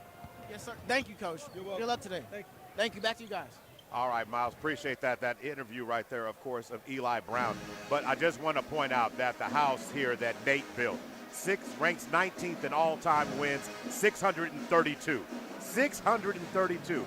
But to be respected, you got to mention Beryl Franklin when it comes to Millwood, Jamin. 679. He ranks number 13th in all-time wins. But these are legacy programs. You've been hearing the commercial all week. A student section that's incredibly hyped. Everything about it. Booker T, 17 state championships. Millwood, 18 championships. It just doesn't get any better than this. You're talking about guys and Coach Eli Brown who are taking this program right now. He returned in 2020 to take over this program, and he got them their championship, last season. He was able to get that accomplished. And then the same can be said about Dorian Williams. Dorian Williams, a guy, you talk about him. He played a standout. He was a standout player at Douglas High School, winning back-to-back Class 4A state titles. It seems not that long ago, 2010 and 2011. That's not that long ago. Then he turns around and becomes a part, goes to college, plays, wins the state championship then as an assistant in Douglas in 2023. Then he took over the Millwood job, a storied program in 2025. And you're talking about, didn't take over the program, won a state championship in 2025. But when you start talking about these guys and the legacy that they bring to the table, this is intense. This is what we play for. This is why we're here, Jamin. You got to be pumped about that. Absolutely. These are the two of the best teams in the state going toe-to-toe. Coach Eli Brown, OSSAA Coach of the Year last year, and Dorian Williams, he's built up a resume to be in the running for that as well. He got back to Millwood, and they got back to winning very quickly. These are two teams that are looking forward to getting that gold ball, and this is just another hump they need to get over to give themselves more confidence. Absolutely. The philosophy for Eli Brown, you can say he's willing to installing a strong defensive culture. That sounds eerily similar to who? Dorian Williams, who does the exact same thing. So again, two coaches with a similar philosophy, and they've got to sort things out. 1 minute to go before the start of this game.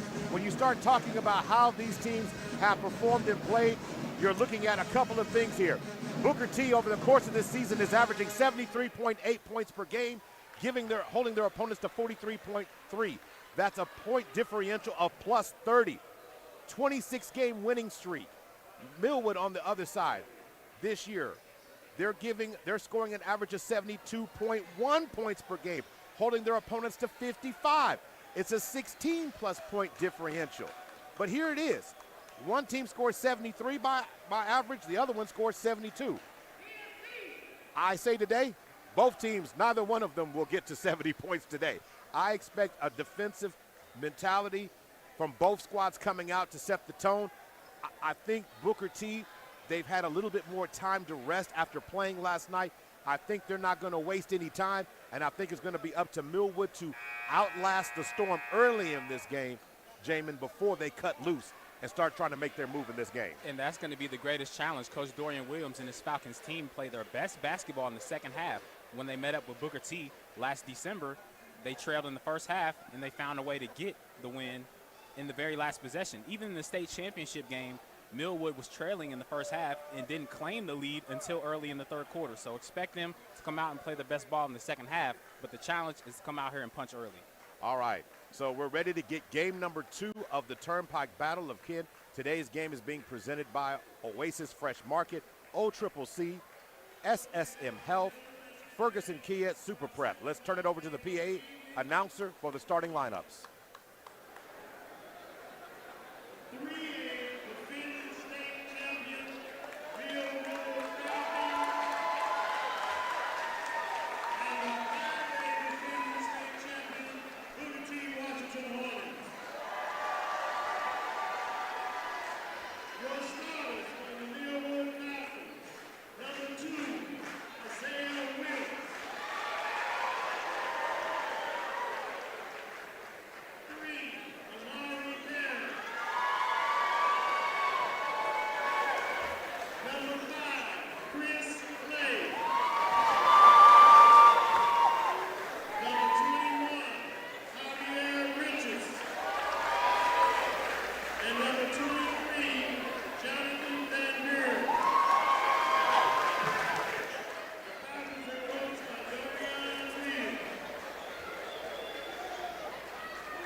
The sample to this song.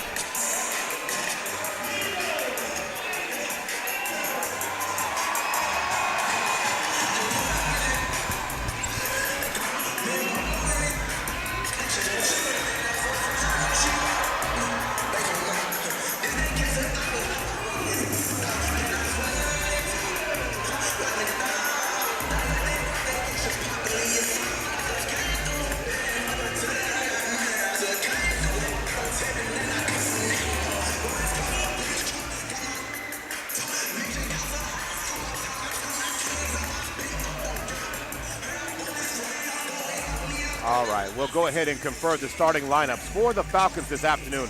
Isaiah Wilkes, Amari Barrett, Chris Clay, Javier Richards, and Jonathan Van Buren. And for Booker T. Washington, the starters are Isaac Sanders. Go ahead. Jock Mitchell, Riley Williams, Brandon Carlson, and Mason Matillas. All right, so let's go to Miles. Miles, if there's some players that you really are looking for on Booker T today, who are you checking for? I'm looking at Mason Matillas. He's averaging about 17 points per game. I'm looking at Booker T's, also Jock Mitchell, and Isaac Sanders. He's also averaging 2.7 points per game.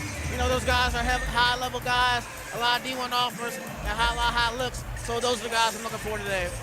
And when it comes to the Falcons today, thank you very much for that, Miles. When you start talking about guys that get it done, look for the X factor. Isaiah Wilkes has been on a heater as of the last few games, averaging about 20 points per game in those contests.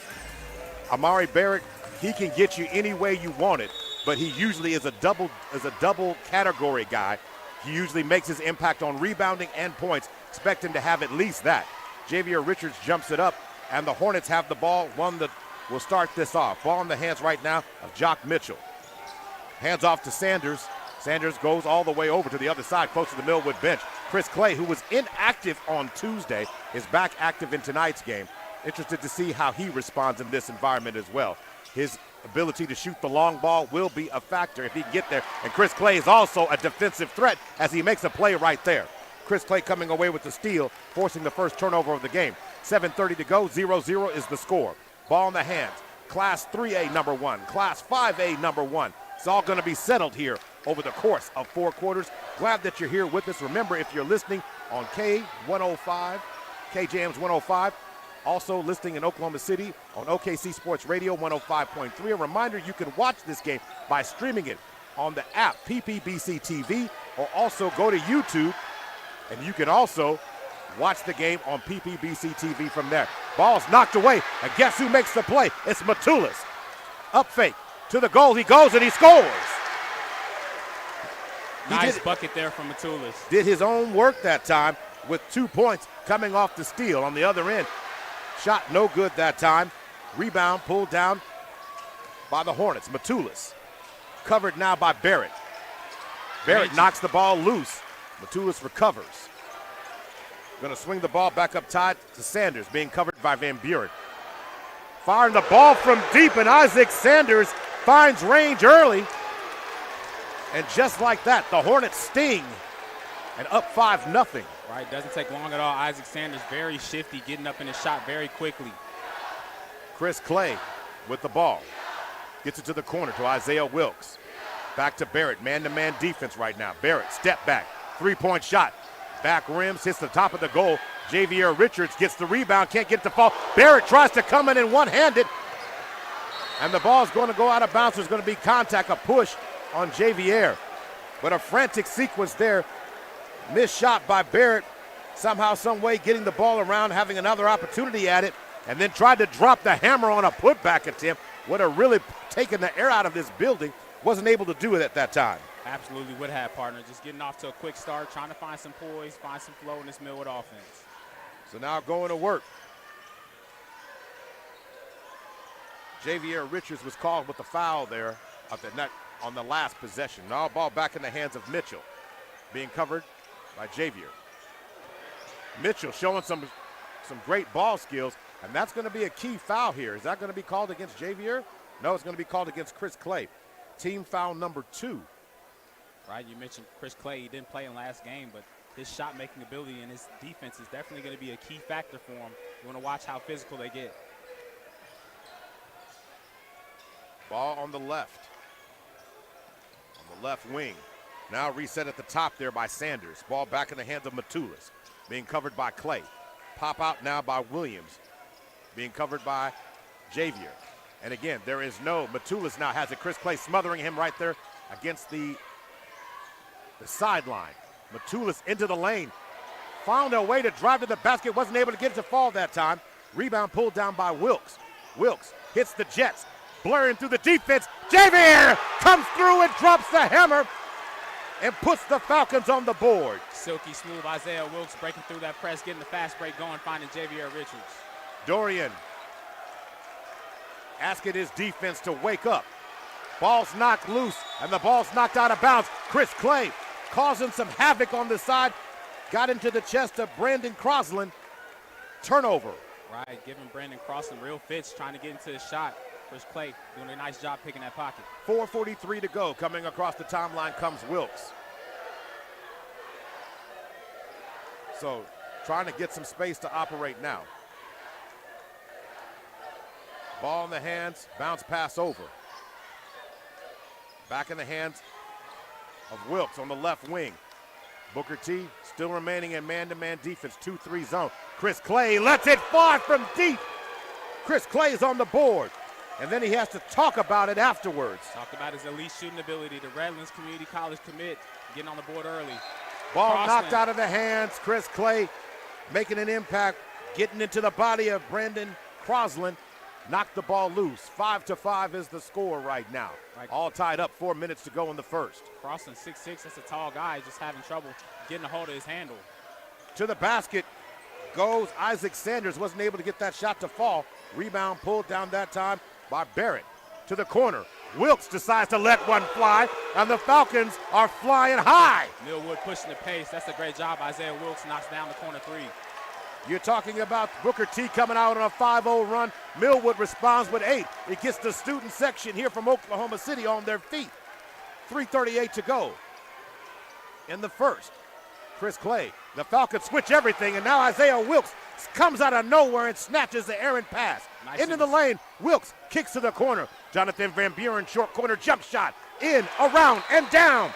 And just like that, an Falcon explosion right here. And in OKC Tulsa. Definitely travel. You hear the Millwood fan base fully engaged. Nice run there by Millwood. They're up by 5. So it is a 30-second timeout. We're going to stay right here. What a burst. Let's go down to Miles. Miles, what you got for Super Prep? What a first is right. I like how Millwood responded there, 8-0 run, right? Or I should say 10-0 run now, but I think it's going to be a good adjustment timeout for Booker T and Coach Brown. Millwood settled down after that 5-0 run by Booker T. We'll see what happens after this break. Yes, I think it's going to be a counterpunch of great teams. Talking to your interview you had with Coach Brown earlier, something he alluded to. He says it's a great matchup. He says it's a chance to see where you are. And right now, the Falcons show that they can get off the mat. And whatever Booker T's got in the tank, they said, I got something too. Let's see how this goes as it pans out right now. Jock Mitchell throws it in. Ball in the hands now of Riley Williams. Let's see what the Hornets do following the timeout. Falcons press. Booker T breaks it. Mitchell back over to Williams.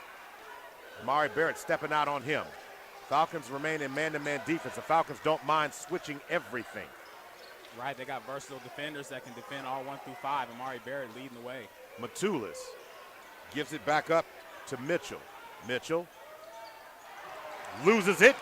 Nice deflection by Amari Barrett. Put his hand in the cookie jar and got himself a cookie on that one. A couple early turnovers from Jock Mitchell. Can't really get it going so far. Amari Barrett shows and decided not to go. Misses the jump shot, though. Rebound by the Hornets. Three-point shot from Mitchell. From Sanders. Rebound and into the lane. Offensive fouls the call. Barrett planted himself, and then driving and flying inside goes Jock Mitchell.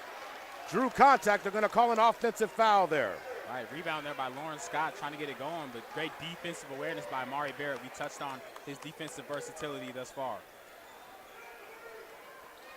Booker T extending pressure now. Ball in the hands of Isaiah Wilkes. 2:23 to go. 10-5 is the score. Across the timeline goes Wilkes. Drawing the attention now of Lawrence Scott, who's checked in the game now. Amari Barrett. Over to Javier.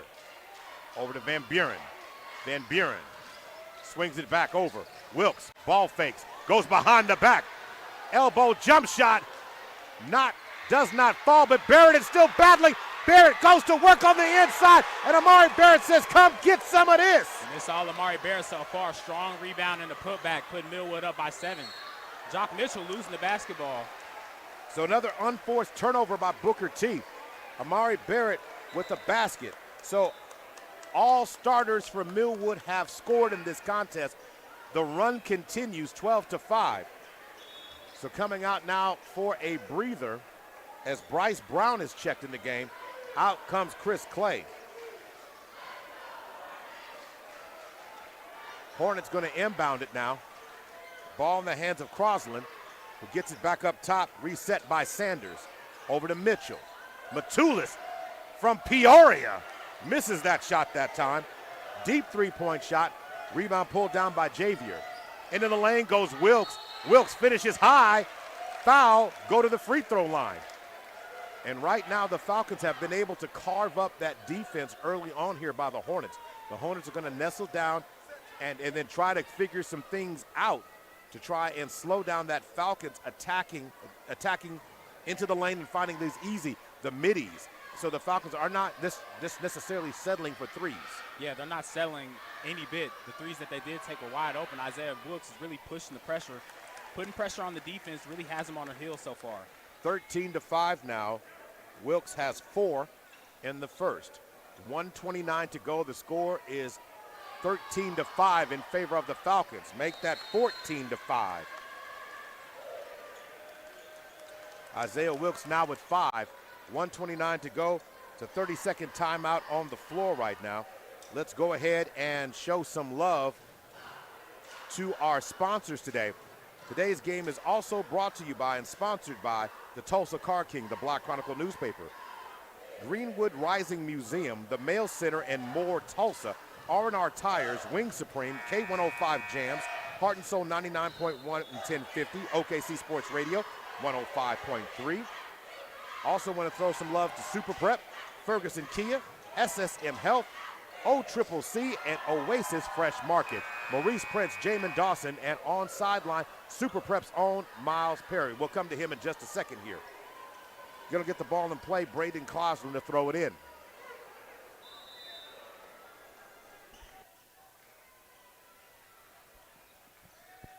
Jock Williams getting it out to Brandon Crossland. trying to break that press.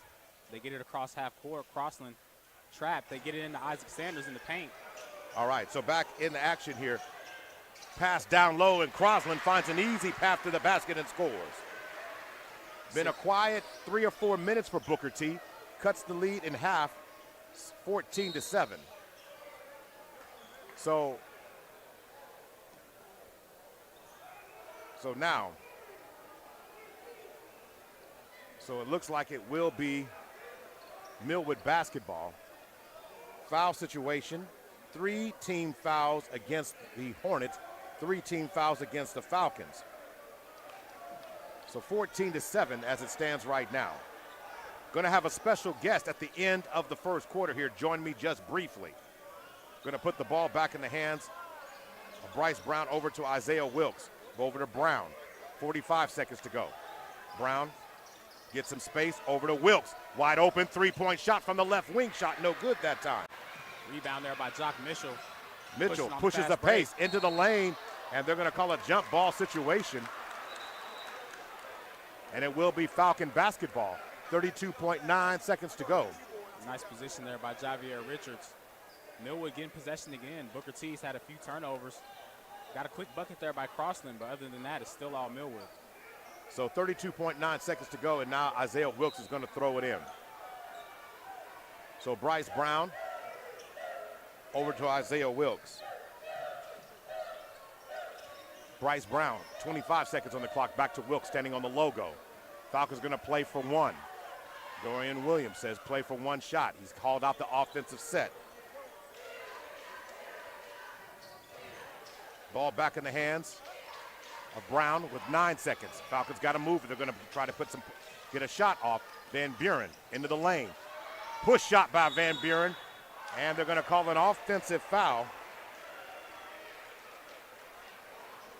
So as it is, Van Buren gets called with the foul there. Team foul number 4, but 1.7 seconds to go. Right, backing up those fouls there, but Millwood still playing within their identity. Lawrence Scott with the And that is the end of the first quarter. Maurice Prince, we're not going to take a break real quick because I got somebody special going to join me at the table right now. We'll get an update from Super Prep in just a moment. I am joined with me right now at the, of course, in my broadcast booth. I've got with me Ring of Honor inductee, first class Oklahoma State legend, football and basketball. Melvin Gilliam is here. How you doing, Melvin? Fantastic, man. How are you? Doing, man, you got this outstanding jacket on, man. How does it feel to have the jacket on? Well, it's great, man. It's a big honor. Booker T is so much history. So to be recognized as one of the best to ever come through is pretty amazing. It truly is. I mean, when you talk about the legacy, sometimes I think people forget that it's not just Tulsa history. This is Oklahoma history, and it runs right through, right here in North Tulsa. This is it, man. My whole family, my mother was a Miss Hornet. My father was a star athlete. All of my brothers and my sister played here, went to school here. My kids graduated from here. My son played football here and then played at Oklahoma State as well. So it's a big history in my family. Hey, that's a part of it. You know, when you look at your overall class and the folks you went in with, what do you have to say about some of those guys and ladies? Yeah, well, it's amazing. You know, some of the best. Amy Brown, track and field, cross country. Tyler Lockett, do we need to say anything else about the Lockett family? Exactly. You know, all of them are in here. Aaron, yeah. Was that Kevin? Kevin, yeah. Aaron, and Tyler. That's right. It's amazing. Yes. All right. Back to live action now as Jonathan Van Buren gets that shot off. Now in the hands of Isaiah Wilkes. Isaiah Wilkes going to post up from the mid-range game and gets that shot to fall. Isaiah Wilkes knocking down another big shot, and the Falcons continue to extend their lead and put that pressure on Booker T. What do you think about this year's edition of the team? Well, I'll tell you, Booker T was pretty good last year to win a state championship, and they got some additional parts which they needed with some size. And you see it. What excites you about the way they play? Deep three-point shot from the left wing, shot no good. And a nice rebound and putback is good there by Matulis. Yes, I just love the way they compete, man. They compete. These kids love this game. We literally have to put them out the gym after practice. That's what I'm talking about.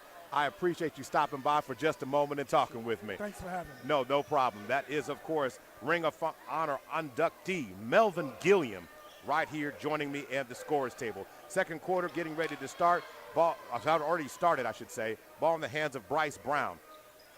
And now Bryce Brown, Isaiah Wilkes, Amari Barrett, Jonathan Van Buren, and Javier Richards on the floor. For Booker T, we still have, it looks like it's Jock Mitchell, Isaac Sanders, Matulis. And then Javier tried to tear the goal down as Isaiah Wilkes backs it up.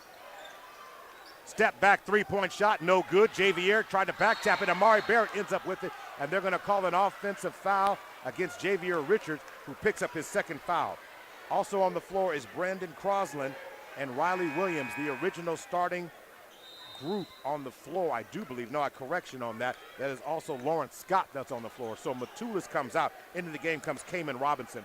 Miles, you had a chance to look at and evaluate the first quarter of the game. What is your thoughts? I did. My thoughts are Millwood is very comfortable right now. And I did get a chance to listen to Coach Dorian Williams' timeout. His biggest stress to the Falcons was don't get lax. Keep the pressure, keep pushing the ball. And he basically said they're having trouble stopping the Falcons when they drive the ball, as you see Isaiah Wilkes is attacking the holes on the offensive end.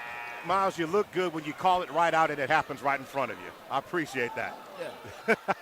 All right, Miles Perry with us from Super Prep with an update. Jamin, thanks for coming back. When we start talking about this, he said it, the Falcons have been comfortable, and right now they've made themselves their own little nest right here in Hornet Land, if you will, and trying to make an impact as Bryce Brown misses the shot. Back in the hands of Jock Mitchell. Driving inside to the basket, kiss off the glass, no good, but a rebound putback opportunity for Braylon Jefferson, and the Hornets finally get into double digits, 16-11. Right, getting those offensive rebounds, creating second chance opportunities. That's exactly what they need to get back in this game. Jump ball situation as Jock Mitchell tied up Amari Barrett driving into the lane and is going to force a jump ball situation, so the Hornets have a chance to make a run in this game. Right, Millwood just has to continue to keep their poise. They're giving the home team all kind of fits right now, and they're definitely at the advantage. Bryce Brown's going to throw it in right now. So you got Brown looking. Bounce pass inside to Barrett. Barrett in the box. Barrett tries to get up, and he's going to get a foul drawn against Kamen Robinson. Coach Brown does not like that. Neither does the fan base here at the field house. But they're swarming Amari Barrett. He's a big body, 6'5", very impressive about his game. He's really crafty around the basket. He's got good footwork. Knocks down the first free throw. Barrett knocks down free throw number one. 17-11 is the score. 5:29 to go before the end of the first half of this one. Barrett. Falcon lead is 6. Back rims that shot. Second one's no good that time for Barrett. Rebound pulled down by the Hornets. Here comes Sanders to set the offense. Sanders drawing the attention now as Tariq Kaba is in the game for the first opportunity today. Ball knocked out. It will be Hornet basketball. So coming out of the game goes Lawrence Scott. Now coming in goes Jock Mitchell. So on the floor for the Falcons right now, Barrett, Wilkes, Van Buren, Brown, and Tariq Kaba. And then trying to go in and make a dunk. And the Falcons harass and disrupt the play. On the other end, are they going to call an offensive foul against Barrett? It was going to be close. Booker T's coaching staff it is a blocking foul. I said it was going to be close. Barrett skied, and he went to the air, gliding to his left to the rim. And they're going to say the feet were shuffled that time by Crosland. Right, and Crosland, he's been trying to overcome his mistakes defensively. He gets checked out the game. Lawrence is back in. Riley Williams, excuse me. Also, Matulis is back in. Barrett at the free throw line right now. And we saw that on the inbound. This Booker T team likes to run and gun. They like to dunk everything, especially on that inbound. Barrett wasted no time making work at the free throw line. He's got 5 in the contest, 19-11, 5 minutes to go. Falcons up by 8. Mitchell looking for space. Ball on the right wing. Attacking. Probing, looking for spaces. Sanders over to Mitchell. Mitchell with the midi, pulls up. Shot no good. Rebound by Van Buren. Gets a little space there on the switch. Couldn't get the mid-range jumper to go. Van Buren almost loses the ball, gets it right back. Back in the hands of Barrett. Barrett going downhill, kicks out. Isaiah Wilkes in the lane. Barrett turns, fires, three, shot no good. Matulis with the rebound. Gotta watch him for the break. He likes rising high. Matulis couldn't get it to fall that time. On the other end, he misses it. Barrett gets the rebound. And then Van Buren up fakes and draws another foul. Team foul number 3. That's on Matulis. So Matulis picks up his, is that Matulis? That's who they're calling with the foul? Yes, okay. Van Buren's a little slow getting up. I think he's fine. Just needed a minute. Went straight down to the hardwood. Matulis had really no care for that foul, just wanted to stop them from scoring. Foul situation 3-0 right now.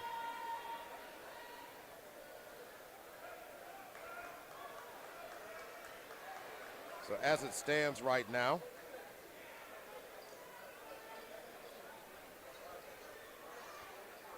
giving the chance for them to clean the floor.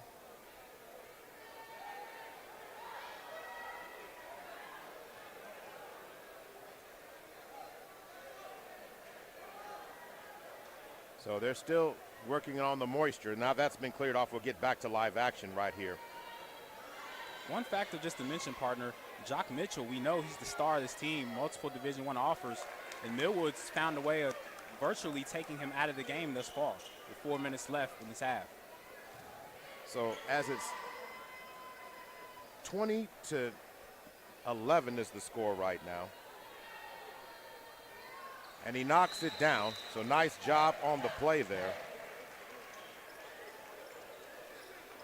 And a timeout has been called on the floor, 4:15 to go. It is a full timeout. We'll take one here as well. You're listening to the Turnpike Battle. Sponsored by Oasis Fresh Market, OCCC, SSM Health, Ferguson Kia, and Super Prep. Boom! Happy New Year! And what a great time to take advantage of getting the finest SUV on the planet, the all-new 2025 Kia Telluride. Over $5,000 off of MSRP. That's right, my friend. Look at the luxury design of that vehicle. It can make 2026 your best year. So come on out and see us at Ferguson Kia Superstore in Broken Arrow, Oklahoma, right next to Bass Pro. And when you come, tell them CJ sent you. Ferguson Superstore. This broadcast is the exclusive property of Perry Publishing and Broadcasting Company. Any rebroadcast, retransmission, reproduction, or any other use of the accounts, descriptions, or audiovisual elements of this broadcast without the express written consent of Perry Publishing and Broadcasting Company is strictly prohibited. All rights reserved.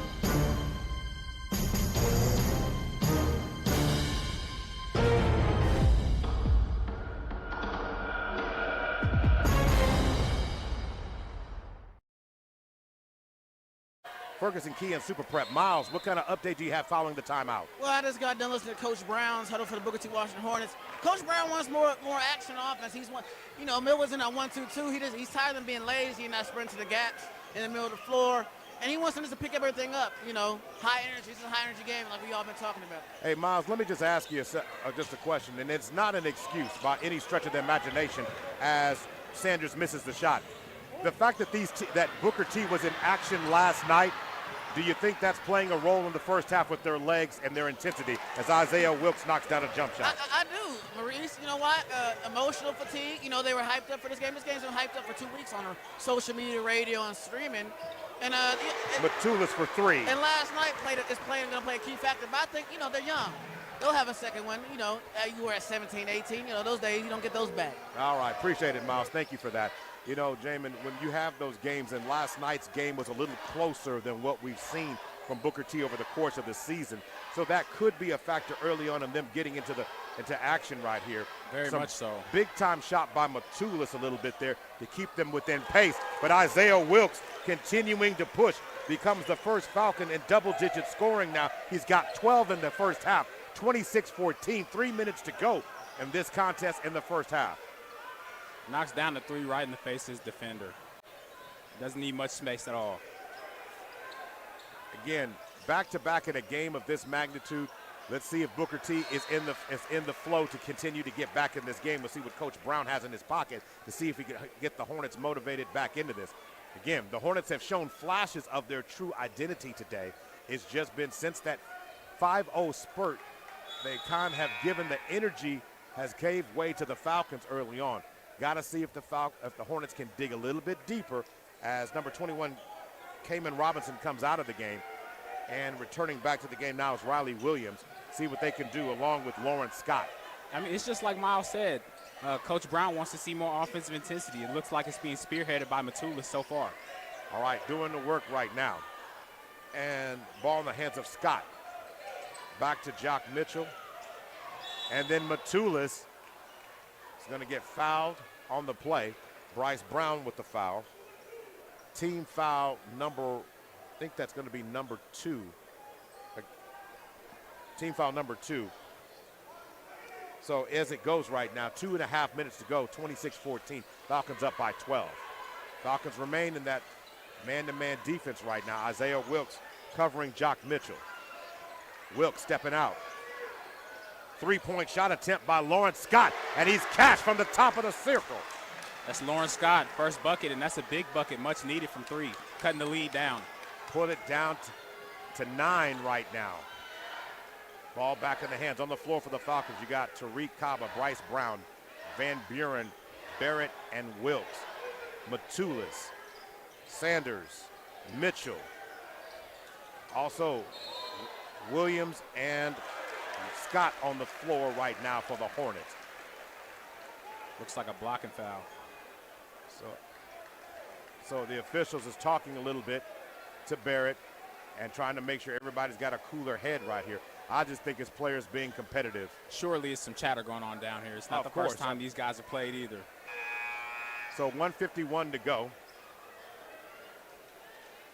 Bryce Brown with some big minutes for the Falcons. Now, Harlem Fleming is in the game now. It's a nice job by Coach Williams mixing up this lineup, getting some of these young guys some experience. Van Buren. You know, let's put it this way. Harlem is instant offense. He'll make a play. That's what's going to happen. He's a fabulous freshman. 26-17, 1:36 to go. Van Buren and the Falcons playing a little bit of stall ball right now. Might be trying to get that 2-for-1. Over to Amari Barrett on the left wing. Falcons taking their time. Now stepping out. Barrett gets to moving. Moves around and reset the offense. Barrett with his savvy skill, post up. Off balance shot, no good. And that time they're going to catch Van Buren with that foul there. So Van Buren picks up a foul. That should be his second foul. Team foul number 3. So Barrett comes out. Javier comes back in. Oh, I'm sorry. Let's get that right.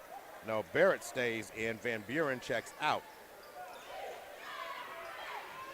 1:08 to go. Across the timeline. Ball back in the hands now of Scott. Over to Williams. Over to Mitchell. Now, right now, the Falcons have switched to a zone defense. Pass inside. Nice zone busting play. Shot up by Sanders was no good that time. Sanders trying to score off contact. Jock Mitchell tries to get the putback. That's no good as well. 26-17, 40 seconds to go before the end of the first half. We're going to take about a 5-minute break at halftime. Then we'll be back to break it down. Timeout called by Dorian Williams with 30.4 seconds to go. Want to make sure we thank all our sponsors for today's game. Want to thank Tulsa Car King, the Black Chronicle newspaper, Keystone Chevrolet, Greenwood Rising Museum, the Mail Center and more, Tulsa, R&R Tires, Wing Supreme, 105 KGM's Heart and Soul, 99.1 and 1050, OKC Sports Radio, 105.3, the Black Chronicle newspaper, and Perry Publishing and Broadcasting Company. Our title sponsors for today's broadcast are Oasis Fresh Market, OCCC, SSM Health, Ferguson Kia, and Super Prep. We're going to stay right here all the way to halftime, and then we'll come back with the Tulsa Car King halftime report, and the Black, also sponsored by the Black Chronicle newspaper.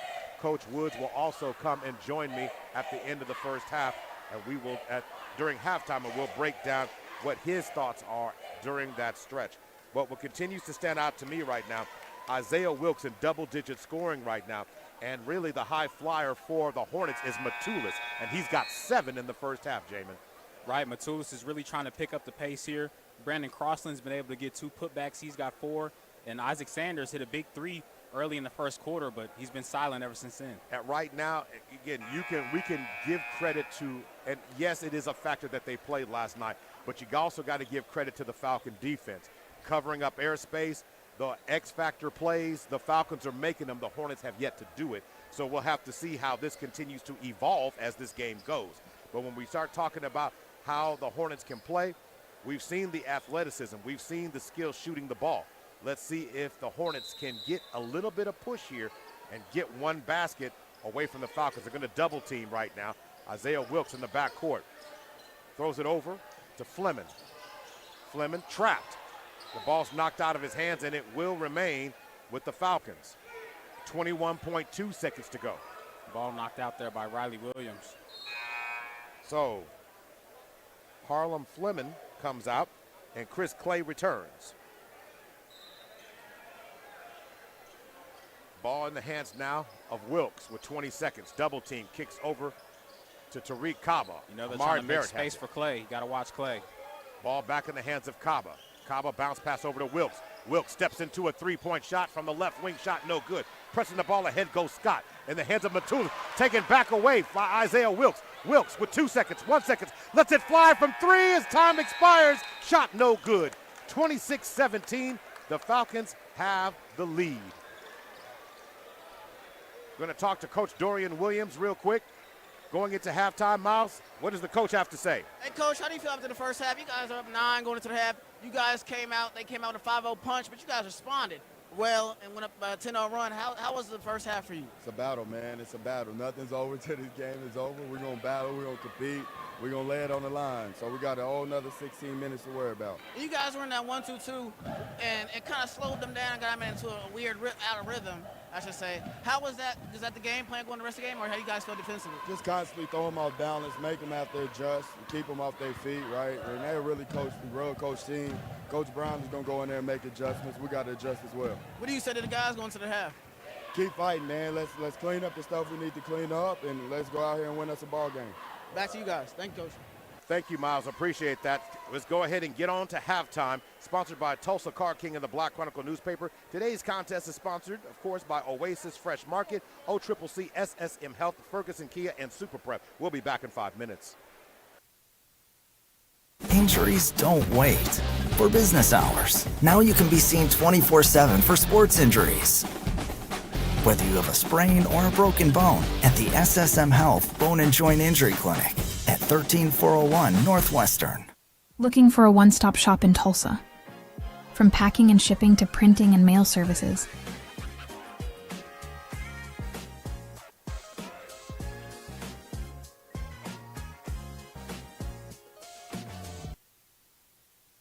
Hey sports fans, get ready to step into the world of championships with Super Prep Live, hosted by Miles Perry, only on OKC Sports Radio 105.3 FM. Dive deep into the lives of high school and college athletes with exclusive interviews and insight that reveals what makes them great. Follow Super Prep across all social networks to never miss a moment. It's Super Prep Live with Miles Perry. Tune in, get inspired, and stay connected.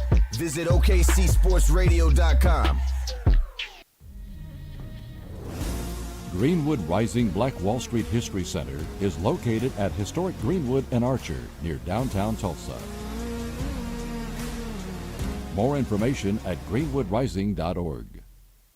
Boom! Happy New Year! And what a great time to take advantage of getting the finest SUV on the planet, the all-new 2025 Kia Telluride. Over $5,000 off of MSRP. That's right, my friend. Look at the luxury design of that vehicle. It can make 2026 your best year. So come on out and see us at Ferguson Kia Superstore in Broken Arrow, Oklahoma, right next to Bass Pro. And when you come, tell them CJ sent you. Ferguson Superstore. Oklahoma City, make sure you guys save this date. The date is March 28th. Yes, I said March 28th. It's the first annual Super Prep and Above the Rest Basketball Showcase. The event will be held at the High Sports Complex. The event is open to high school athletes, unsigned seniors, and JUCO players. You can also watch the event and listen to the event on OKC Sports Radio 105.3 FM. And you guys, make sure you guys spread the word and register now. Spots will be taken up fast. Like I said, it's the first annual Super Prep and Above the Rest Basketball Showcase taking place at the High Sports Complex. Thank you.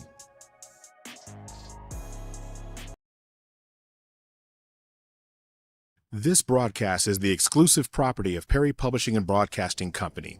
Any rebroadcast, retransmission, reproduction, or any other use of the accounts, descriptions, or audiovisual elements of this broadcast without the express written consent of Perry Publishing and Broadcasting Company is strictly prohibited. All rights reserved.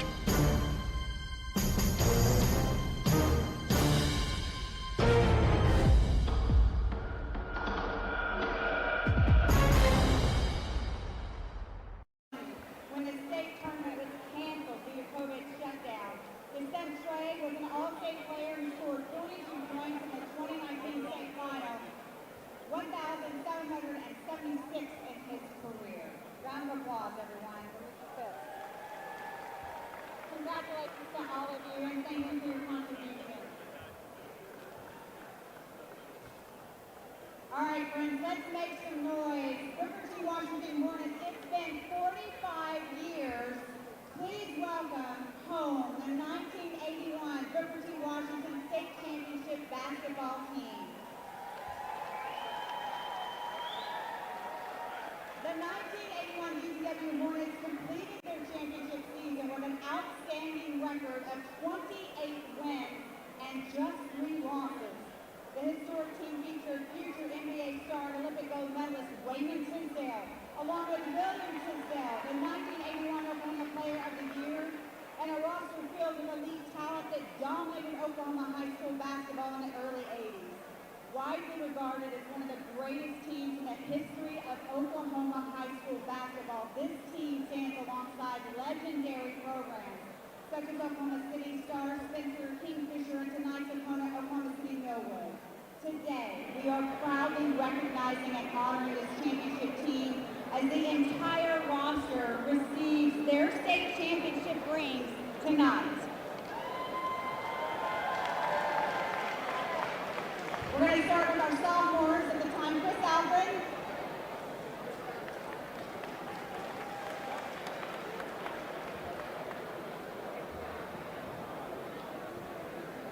Troy Pettit. Daryl Maiden. Stay right there. Nolan Richardson Jr. In for Nolan Richardson Jr. is Melvin Gilliam. Then the juniors from that team. I'm going to slow down a little bit.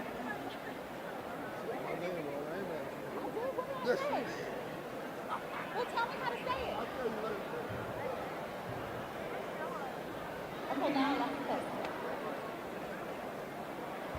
We also have Mark Reynolds.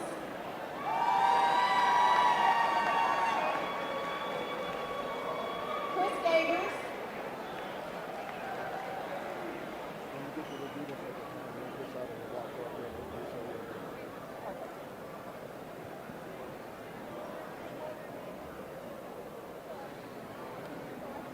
Calvin Johnson.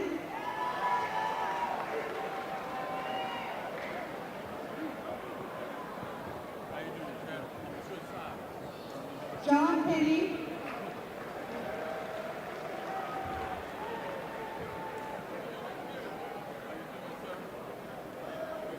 Fred Jones.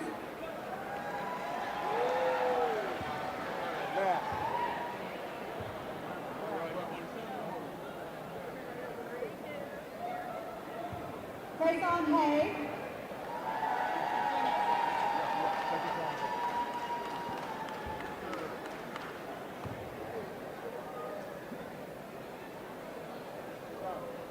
And representing the legendary Wayman Tisdale, we are honored tonight to have Miss Regina Tisdale in the house.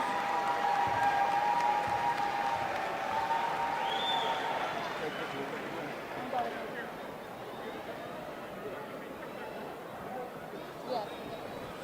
I realize that we have an event going on down, of course, courtside, but back up at the game level right here in the press box where I'm at. I am honored to have with me the superintendent for Tulsa Public Schools, that is Ebony Johnson. How you doing? I am great. Oh my gosh, thank you so much. So much great energy in the room. I'm excited.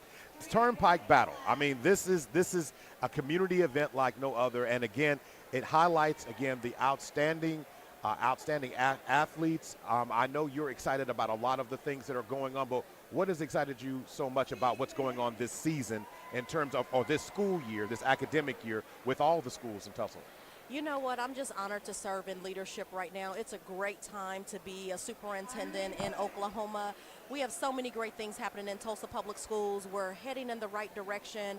Our test scores are up. Our graduation rates are up. Our chronic absenteeism rates are down. We are doing all the things that we need to do in order to take care of young people, and that's what's getting us the most excited right now, is that it feels like our district is going in the right direction through data, through culture and climate in our schools, all the great things. Talk a little bit about this bond that's coming up on April the 4th. Yeah, so Strong School, Strong Tulsa.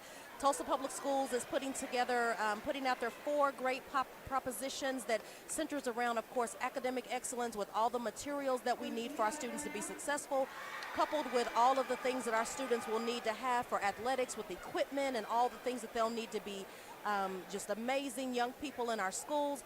We have college and career ready focus areas within our bond, and we're bringing back driver's education. And so a lot of our students ask for driver's ed, and so if you want to come out and support Tulsa Public Schools, we need you on April the 7th to get to the polls. It will be an amazing opportunity for us to pass a $609 million bond, and we need all those dollars. One of the things that you have really done is bridge the communication line and getting the parents and getting the communities truly involved in this whole event, in the academic process. And they have responded. Talk a little bit about that bridge that is working and helping this turn around the situation, what they keep saying about schools and grades. Absolutely. Just knowing that, like, our families play a major role in our success. We don't ever need to believe we need to step into the role of a parent, because our parents are there. They need to be informed. We've got to make sure we let them know how we need them to support us. We had 98% of our students to complete the FAFSA application and/or fill out an opt-out form. We have let our parents know that in order for us to make it and be successful, we got to have them on board. So we've been sending more information home about their graduation requirements, sending information home about their grades. They get an update on their grades every single week. We have launched PTA for All, which is an encouragement to all of our schools to start an active PTA.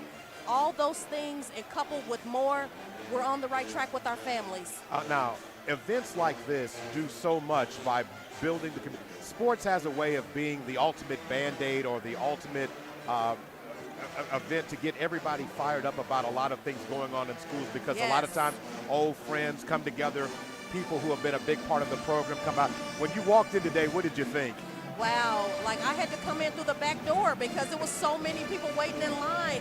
I'm looking at a room full of community members from both Tulsa, from Oklahoma City, the Millwood community. It's a beautiful thing, and it just brings everybody together in a great spirit of athleticism, sports, friendships, honoring previous honorees and people who have done great things in Tulsa Public. It's just a great event, and Dr. Cecilia Robinson is my friend and my sorority sister, and so we get to hang out together and have this great rivalry competition.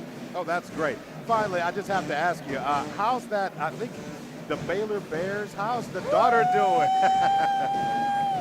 Yes, Sick 'em Bears.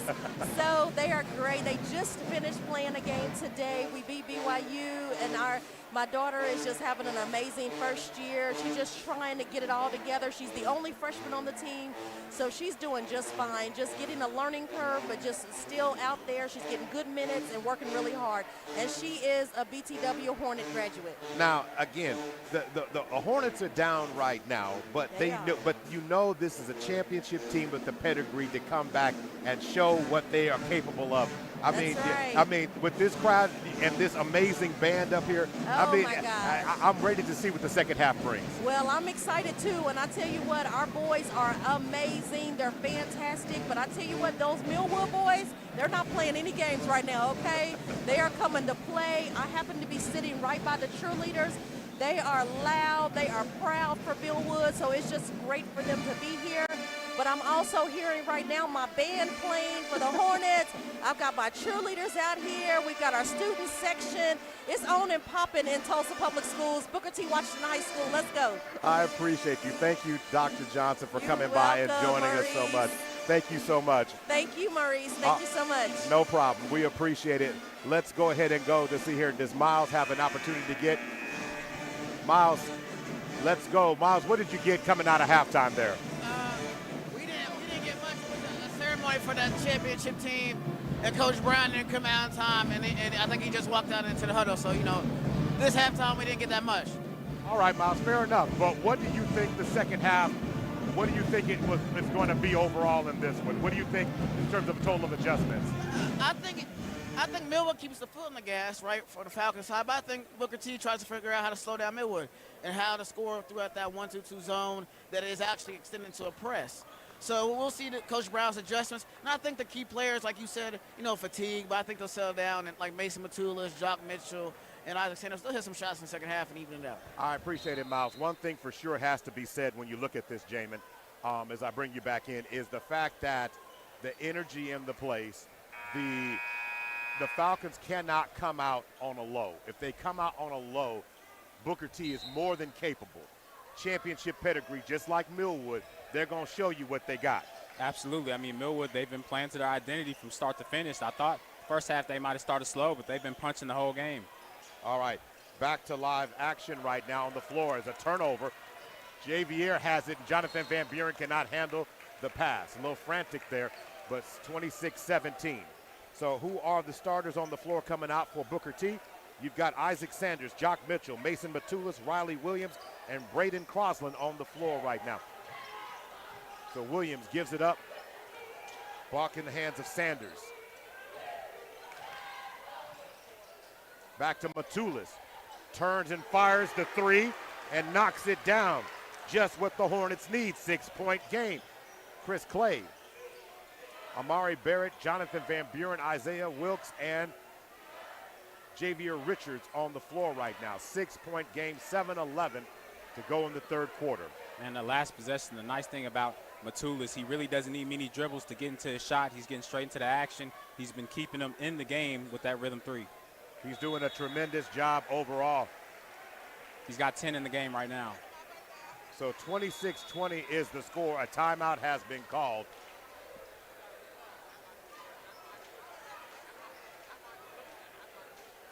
So it's a 30-second timeout. We're going to stay right here. Want to make sure that was the Tulsa Car King Black Chronicle newspaper halftime report. I appreciate Dr. Ebony Johnson joining us here in our broadcast station. She was also recognized one of Oklahoma's most powerful and influential blacks. That was in TBC, the magazine. And she actually shares the same page with Millwood's own Dr. Cecilia Robinson Woods. So following the timeout now,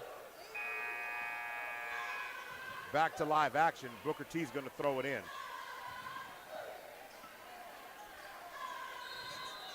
So, ball back in the hands of Williams, who gets it up to Mitchell. Shot by Matulis is no good. Javier with the rebound. Working the ball around the timeline. There goes Isaiah Wilkes to the corner to Clay. Tries to get it to Barrett, who steps out. 6.5 to go. Jonathan Van Buren. That last possession, get back to scoring. Jonathan Van Buren shot off the glass, no good that time. Ball back in the hands of Braden Crosland, who misses the shot. Rebound pulled down by Wilkes. On the other way. Pull-up jumper of his own, that's no good. 26-26, 12 to go. Ball from the right wing. And a three-point shot rings true for Jock Mitchell. He's been aiming for that, and slowly but surely, here come the Hornets. He's finally arrived. 6-0 run. Lead cut down to 3, 5:55 to go. Ball in the hands of Barrett, over to Clay. Last time the Hornets went out on a run, the Falcons matched it. But here's a turnover. Matulis with the steal. Then he turns and fires a three on the other end. And then Braden Crossland tried to get a dunk, and there's going to be a foul on Javier Richards.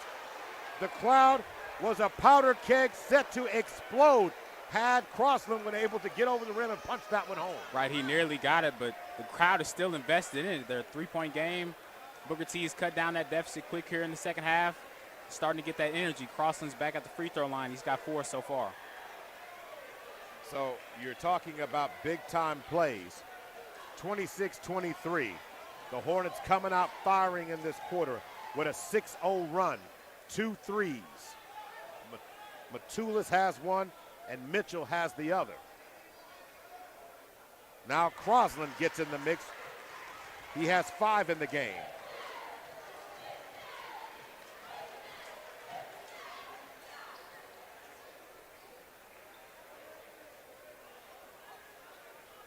Could be a 1-point margin following this free throw. He gets it to fall. 26-25. It's an 8-0 run. The Hornets trapping in the backcourt. And Chris Clay loses his balance, and it will be a Hornet ball. Right, definitely slipped right in front of the Booker T bench, and they're letting him have it, even the student section right above him. Energy is starting to build here in this Booker T gym. So turnover by the Falcons gives the Hornets an opportunity to take a lead. Haven't led since the first quarter in this game. 5:33 to go. Ball up top, back in the hands of Mitchell. Matulis in the lane, goes with the scoop shot, put back a tip, no good. Javier back taps, ball rolling around. Javier has it. It's gonna be a foul or jump ball situation.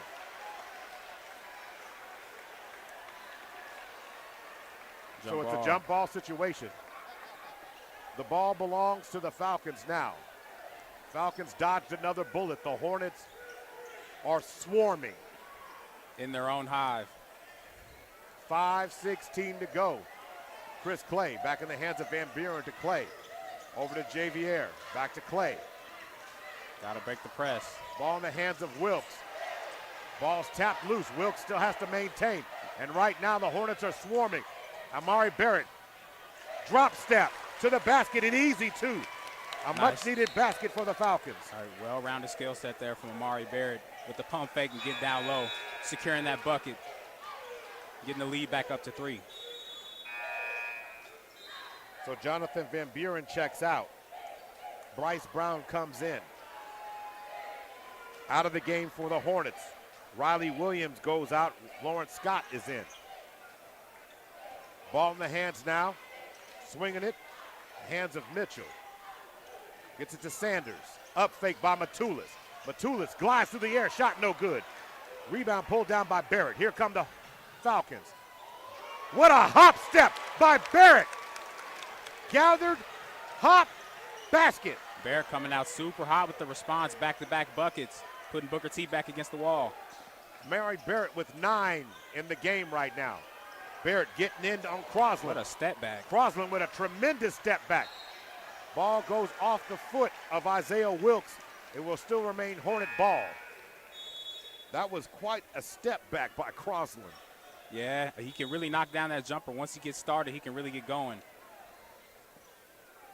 So now, Javier comes out of the game. And returning back to the game goes Van Buren. Van Buren with 4, Chris Clay with 3, Isaiah Wilkes with 12. Not a Booker T. Washington player in double digits as of yet. Sidestep, 3-point shot is true. Isaac Sanders, 30-28, 2-point game. The Hornets. It's the second tray ball from Sanders. Timely as well. Jonathan Van Buren goes airborne. Van Buren gets fouled. Goes back to the putback. They did not award the shot, but the foul is going to be called against Sanders. Team foul number 1. Isaac Sanders did not like the call. Neither does Eli Brown.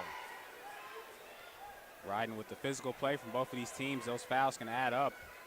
Grand trips to the free throw line possibly in that fourth quarter.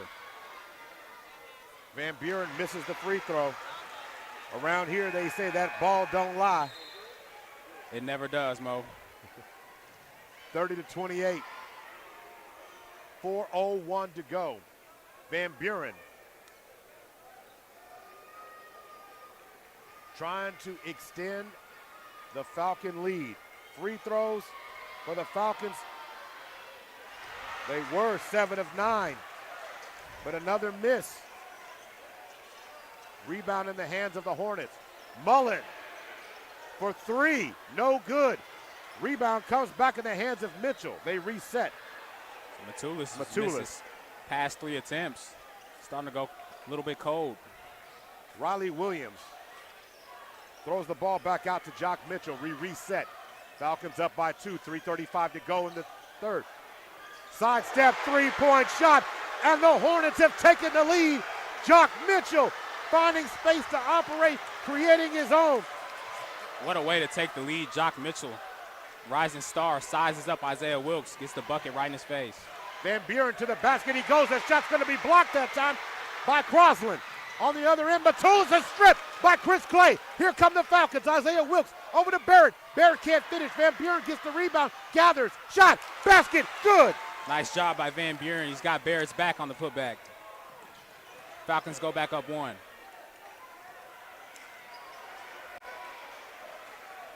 (32-31). Back and forth we go. Isaiah Wilkes gets his hands on that one, knocks it away. What a frantic last sequence of plays here. The Hornets take the lead with adulation, the crowd back in it. And just like that, the Falcons swoop in and take some of that energy back away. Van Buren out, Javier Richards in. 32-31, 2:46 to go. Right, and the rim starting to get bigger for Booker T. You've got 3 Hornets knocking down threes thus far. Ball in the hands now. Mitchell looking for airspace. Amari Barrett not offering any. Timeout called by Brown. All right, Jock Williams trying to call his number again, but trying to get that bucket on Amari Barrett is definitely different than Isaiah Wilkes, 5'11" versus 6'5". 30-second timeout right here. You want to make sure we thank our sponsors. Greenwood Rising, the Mail Center, and more of Tulsa. R&R Tires, Wing Supreme, 105 K-Jams, Heart and Soul, 99.1 and 1050. OKC Sports Radio, 105.3, the Black Chronicle newspaper, and Perry Publishing and Broadcasting Company. Maurice Prince, Jamin Dawson, and Super Prep's own Miles Perry on the floor right now. You know, we talked about it, that the Hornets were going to wake up, Miles, and they did just that. They woke up, but Millwood has been just good enough. They gave away a little bit of space, but they're still holding the lead. No, you're right, Maurice. But hey, as we all remember, basketball's a game of runs, and we knew Booker T was going to go on one. But Mason Matulis, Jock Mitchell, Isaac Sanders have all hit shots recently in the last down the stretch. I think that's waking up the Hornets right now as we speak in the Hive. So we'll see what happens the rest of this quarter. Thank you, Miles. Appreciate that. So coming in, 2:34 to go, 32-31. Booker T's knocked down 7 threes. Millwood's got to pay attention to that. Continue to up the ante on perimeter defense. And they're going to call a foul against Chris Clay. Chris Clay's getting called for his second foul in the contest, team foul number 2. 2.5 to go.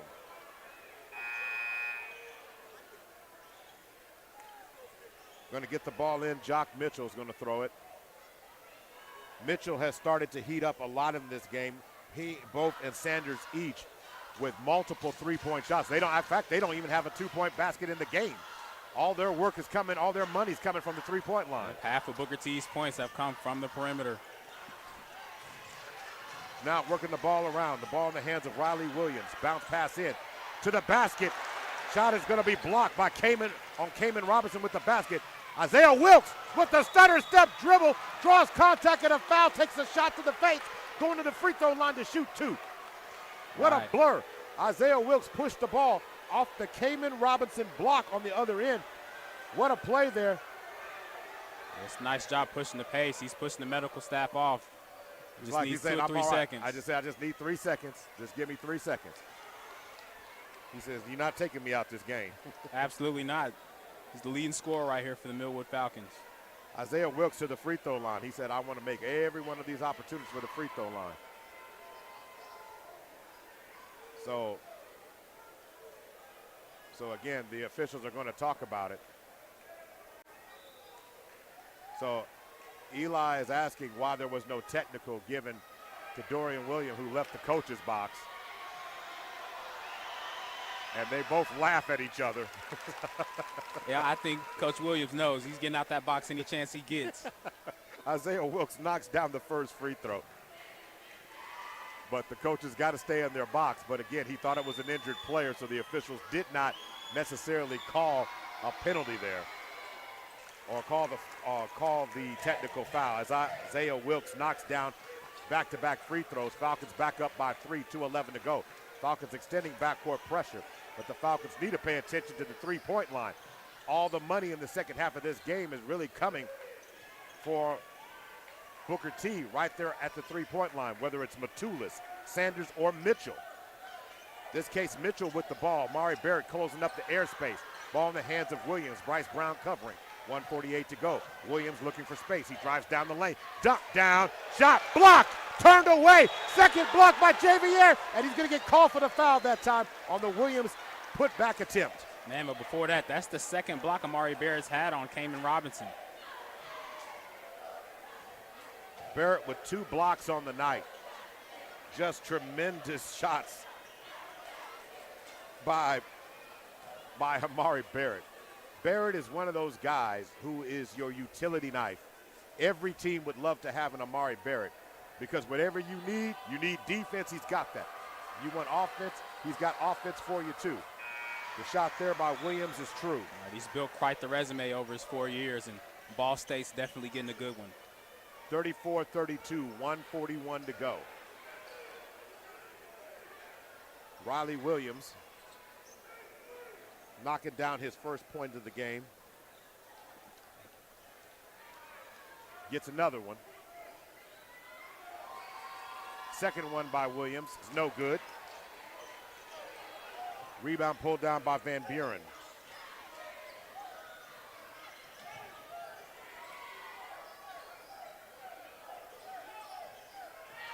Wilkes looking for Barrett down low. He finds him on the block. Spin move, and he runs right into Riley Williams. So they're going to call a jump ball situation, and it will belong to the Hornets. 1:25 to go, 34-32. So Riley Williams is going to swap, and Brayton Crosland's going to inbound it. So Scott back to Crosland. Ball deflected. And Matulis wisely got back half court so the ball would not get a backcourt violation. Up fake by Crosland, who glides, and Matulis picks up the loose change and slams it home. Matulis loves to live above the rim, and he gets a putback there. The energy is starting to rise in the building. Booker T ties it up with the third quarter expiring. 1 minute to go. Isaiah Wilkes over to Bryce Brown, back to Wilkes. 50 seconds to go. The Hornets have clawed their way, swarmed their way back to this game. And that ball goes out of bounds off Tariq Kaba. Dorian Williams asking the official. And the officials are having a conversation about it. So it will be Millwood ball. Good adjustment there by the referees, making sure they get the call right. Booker T doesn't like it. 39.4 seconds to go. Bryce Brown has it.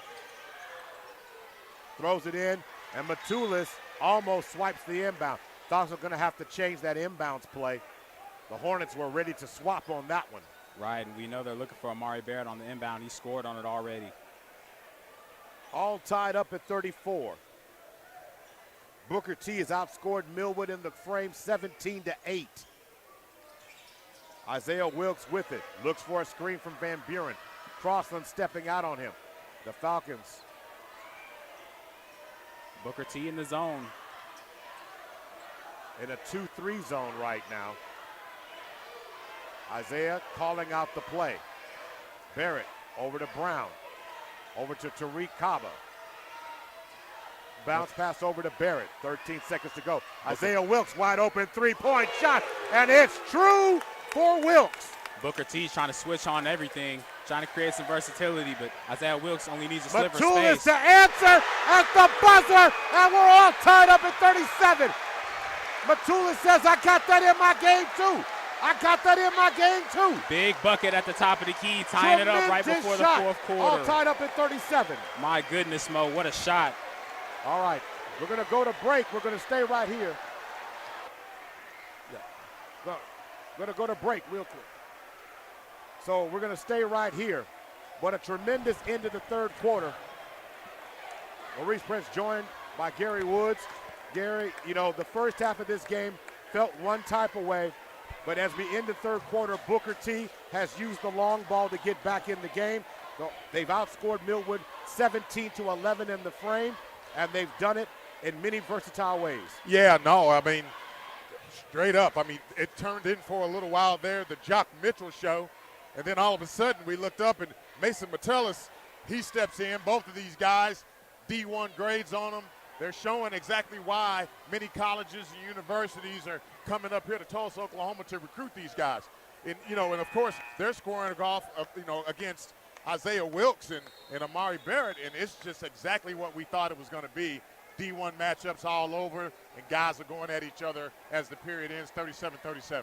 As you look at it right now, both teams have shot extremely well, but we haven't seen a ton of free throws. Overall, completing the game, we've had a total of 15 free throws shot. The Falcons are shooting 75%, where you got Booker T is 100%, but not limited opportunities. In the fourth quarter, what do you consider to be the most important thing? Well, the most important thing right now is going to be how well do you take care of the basketball and make every single possession count. Which means that you got to get back to the fundamentals. You got to block out. You got to make sure you're getting into the paint, taking higher percentage shots, no wasted or frivolous shots. All right, thank you so much, Gary. We appreciate you always bringing the insight. We'll talk to you in postgame. As Amari Barrett glides to the basket and scores, Barrett did another tremendous job on that play, doing it right there. He got that basket, 39-34. We'll check in with Miles Perry in just a second. Jamin, as we start getting into the second half of this, the fourth frame about this, if Booker T manages to stack a lead, and what a steal, what a deflection by Chris Clay. Clay's in the game along with Van Buren. Amari Barrett back to Clay, up to Bryce Brown. And right now, Bryce Brown, savvy. He can start for a lot of different teams in the state of Oklahoma. He's just got a calmness about him and will slow the offensive down and take that extra ball handling skill or need away from Isaiah Wilkes. Amari Barrett throws it down. Chris Clay for three. Chris Clay is cash. We talked about how impactful Chris Clay was going to be with his elite shot making. Hits a timely three right there to put Millwood up. So what a shot. shot. 5. So the lead back up to 5 real quick as the officials are looking at possibly, looks like there is a cut that needs to be addressed. Real quick, let's check in with Miles. Miles, what was your thought at the end of the third quarter of what we got to look for the fourth? My whole initial thought was game of the year. This is the game of the year. And I say that, I've been saying that for a while. But I'm going to take it back to, I got another thing. I was listening to Coach Brown in the huddle. He wants the Booker T. Washington Hornets to play with confidence and courage this fourth quarter. And he kept preaching that. So we'll see what happens with this confidence and courage for the Hornets going into the fourth quarter. Thank you, Miles. Super Prep Live, of course, courtside here. Biggest game. Everybody's watching the game. Everybody is eyeballs on the floor. 42-37, the Falcons on top. The Hornets tied it, but can they get back on top and hold it is the question. Matulis in the lane. Ball's deflected. What a defensive effort by Chris Clay to deflect that pass. Right, Booker T's trying to get that lob. Millwood access denied. Jonathan Van Buren backs it up. Back in the hands of Isaiah Wilkes. Falcons up by 5, 6:36 to go on this one. This is championship pedigree basketball. This is what you see at the Big House. You used to see it at the Big House. Now you got to see it at the OG&E this coming year. Turn and fire, Van Buren. What a burst by the Falcons to start the fourth. The Falcons off to a 7-0 start. Beautiful post work there by Jonathan Van Buren. Crosland going to be fouled by Isaiah Wilkes. Crosland to the line, shooting 2. And again, that's what happened. Miles, I just got to ask you, Does that tape, are we rerunning the first quarter, man, and look just like the same thing that happened in the first quarter? I think we might have to on that one. I think it was the same thing that happened in the first quarter. I appreciate it, Miles. In other words, in this particular situation, Booker T jumped out to a 5-0 run. Millwood answered. Millwood tied. Booker T tied at the end. Millwood took the lead. Booker T tied. And then starting off the fourth, Millwood sprints ahead again. Right, they're starting ultra aggressive, really starting to run the floor, share the basketball, crossing at the free throw line, continuing to chop at this lead. First free throw is missed. So after I said that, Booker T had only shot 3 or 4 free throws today, they finally missed one. But right now is not the time you want to miss it. Right now, your lead's only at 7, and Millwood's right on your heels. So here we go. Every shot, every possession is going to matter down the stretch in this one. Crossland fires. Shot is pure. Crossland's at 7. 44-35 on the other end. Isaiah Wilkes. No, that was not Wilkes. That was Van Buren. That was a heads-up pass there by Brown, setting up Van Buren wide open in the corner. Matulis puts up a 3 of his own. That's no good. Back in the hands, and the Falcons manage to get it.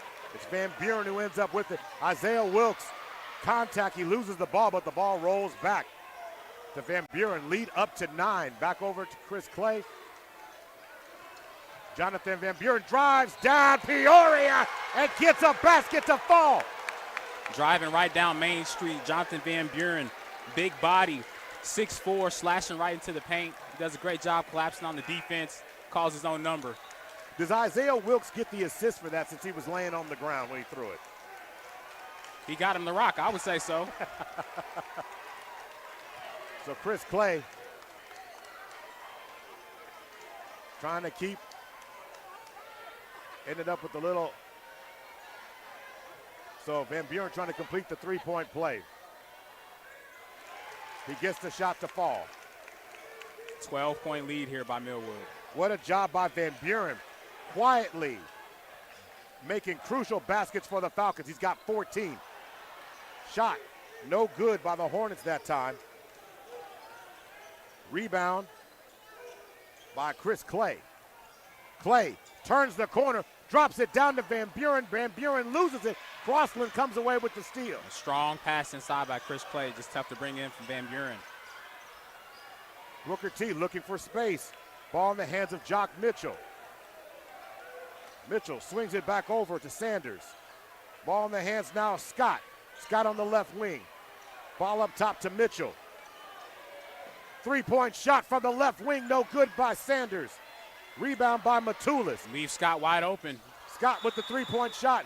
And then multiple Falcons were in the middle of the lane, but I want to know who's the foul on. They're going to call the foul against Van Buren, and that's a big one because that's number 4 on Van Buren. All right, 4 minutes, 45 seconds left in this game. He's going to really be key. He's been vital in Millwood extending this lead. So Van Buren and his 14 points come out of the game. Javier returns. 50-38. Bounce pass up. Ball in the hands now of Scott, who gets it down to Crossland. Crossland up fakes. Javier closing. Crossland step back shot, no good. Javier Richards comes away with the rebound there. Barrett to the corner. Bryce Bound back to Barrett. Barrett thought about it. Isaiah Wilkes coming across the time half court, a little slow. Nice. Barrett dives and kind of lays it off, and a kiss off the glass for Barrett. 52-38 is the score right now. Ball in the hands of Mitchell. Ball on the left. Now going around Isaiah Sanders. Ball in the hands of Matulis.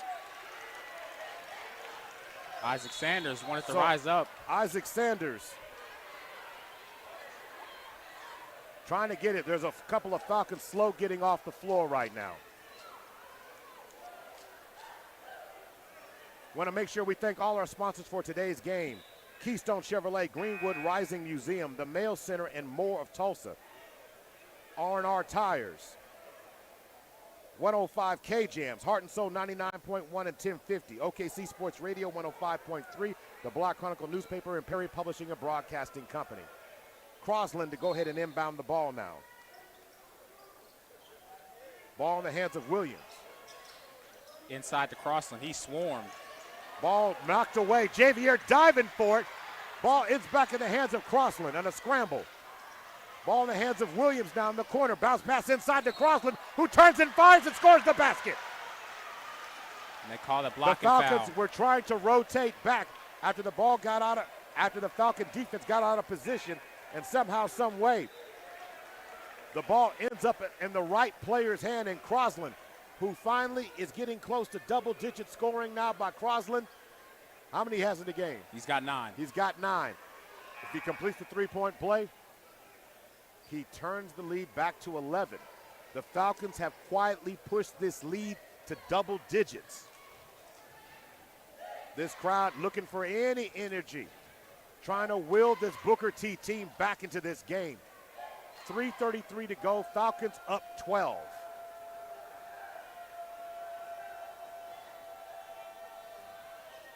Back rims that shot no good. Rebound pulled down by Javier. Amari Barrett smothering, getting smothered. Isaiah Wilkes throws it over. Chris Clay is going to step on the end line, out of bounds. Dorian Williams gives the ref nice pat. That was a good call. Sometimes I just think basketball shoes needs to just be like the back of it just needs to be a little shorter, so that way you can step without stepping on the end line. 52-40, 3:20 to go. Ball in the hands from the right wing, shot up by Sanders is no good. Amari Barrett now has it. Barrett with 13 points in the game. Isaiah Wilkes is the high flyer in the game completely. He's got 17. Bounce pass over to Wilkes. Under 3 to go. Javier decides to load up and fire. Going up high for the rebound, the Hornets. It's going to be a jump ball situation, and it will be Hornet basketball. It's Isaac Sanders down low, fighting for possession with Bryce Brown. Matulis checks out. Lawrence Scott comes back in. So going to work right now. 2:51 to go. 14 fouls. And a discussion seems to be made about the possession arrow. Millwood is claiming it belongs to them.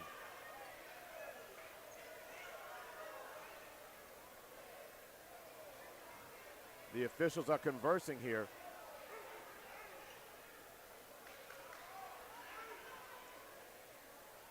So it looks like, let's see what the official, it will remain Booker T ball.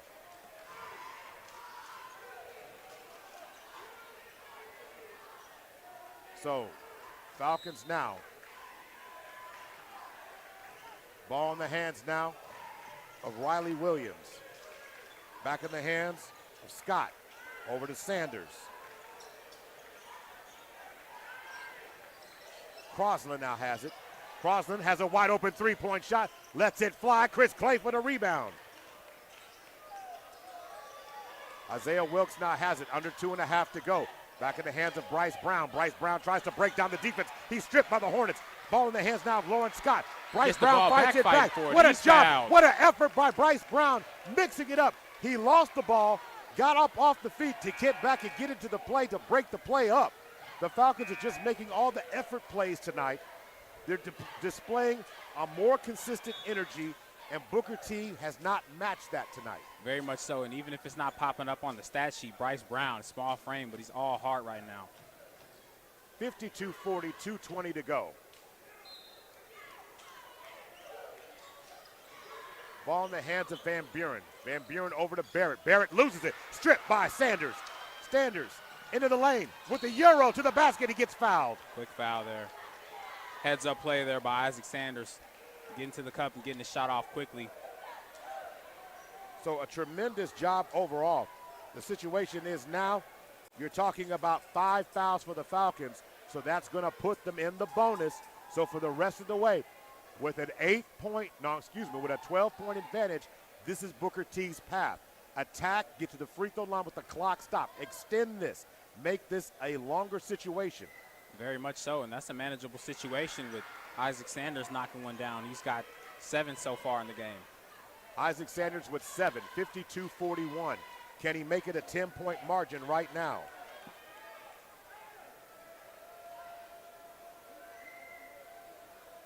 Sanders knocks down, goes 2 of 2 at the free throw line. It's a 10-point game. They're trapping. They're swarming. Barrett gets it across the timeline over to Chris Clay. Clay, too much pepper on the pass, and Bryce Brown lets it go out of bounds, but he wisely did not try to make the play. And he's asking Chris Clay, why did you throw the ball so deep? Dorian was not happy about that pass right there, that decision. Definitely want to clean that up. You know the situation. It's within 10 with 2 minutes left. You want to be intentional with every pass and with every defensive effort. Okay, ball in the hands. Bryce Brown covering. Ball to the left wing. Cross-court pass to the hands of Jock Mitchell. Matulis has it. Isaac Sanders sitting in the middle of that zone. 3-point shot. Front rim, no good. Rebound, controlled, battling. Shot ends up back in the hands of Van Buren, who gets popped in the face. And the players are battling, but Van Buren says it's mine. A little bit of back and forth action, and he's going to be fouled on the floor. Right. Jonathan Van Buren's really been a bull in a china shop down low, taking that rebound, refusing to be taken away.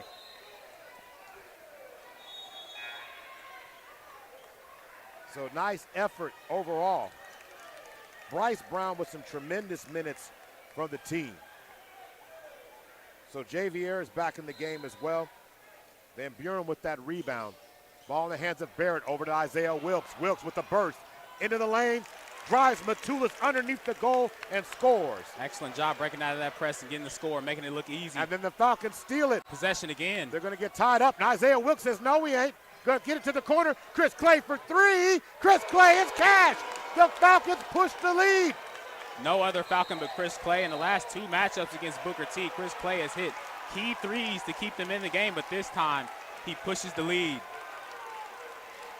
What a job. The Falcons get the steal. They respond by getting the ball to Chris Clay in the corner. Chris Clay knocks down the 3. It's 57-52. Today's game is being brought to you by, we're going to stay right here, Oasis Fresh Market, Oklahoma City Community College, SSM Health, Ferguson Kia Super Prep, Keystone Chevrolet, the Tulsa Car King, the Black Chronicle newspaper, Greenwood Rising Museum, the Mail Center, and more Tulsa, R&R Tires, Wing Supreme, 105 K-Jams, Heart and Soul, 99.1 and 1050, OKC Sports Radio, 105.3, the Black Chronicle newspaper, and Perry Publishing and Broadcasting Company. What a push. What a drive. What a sequence. What a flurry. I got to talk to Miles. Miles, that's got to be impressive what you just saw from the Falcons there. It is. I think that was the exclamation point, cherry on top. But we'll see. There's some time left. But Coach Williams at a timeout is pressing and wants to put the hammer in the coffin. He said 12, which is 1-2-2, back into a 1-2-2 zone. So we'll see what happens after that. All right, thanks, Miles, for that report. 57-42, 1:14 to go. Falcons in control. The fans. Ball stolen by Isaiah Wilkes, comes away with another steal. Wilkes gets it over to Van Buren, to Barrett. Back to Van Buren. Over to Wilkes. Under a minute to go. Over to Javier, over to Barrett. Barrett with the exclamation point with the kiss off the glass for 2. Beautiful possession, taking time off the clock, sharing the basketball, and still securing a bucket. Scott on the pump fake gets it out the crosslink. Top of the key. Tremendous job overall. Ball inside. Nice kiss off the glass and score for Jock Mitchell. 59-44. Ball back in the hands of Van Buren. Over to Isaiah Wilkes across the timeline. And again, they're trying to get the Falcon faithful on their feet. 15 seconds to go. Isaiah Wilkes has it. Backing it up. 9.3 seconds to go. A foul. What a job. What a game. The Falcons trying to take home the Turnpike Battle. Bragging rights for 2026. Right, that East Side pride is really here. Travel to Tulsa. Great outing here. The Millwood Falcon fans still here making noise. Ball inbounded. Isaiah Wilkes has it. And so, again, Coach Brown is asking Scott, why did he foul in that situation? But 44-59, you're going to put Isaiah Wilkes at the free throw line with a chance to get a 20-piece on the night. Right. Really don't know why you made that foul, but you gave it to him. Isaiah Wilkes now 60-44. Isaiah Wilkes with 20 points in the game. Coming up immediately in postgame, we will hear from the Super Prep player of the game and from Coach Dorian Williams. Final points, 61-44. 4 seconds to go. Crosland glides to the basket and scores.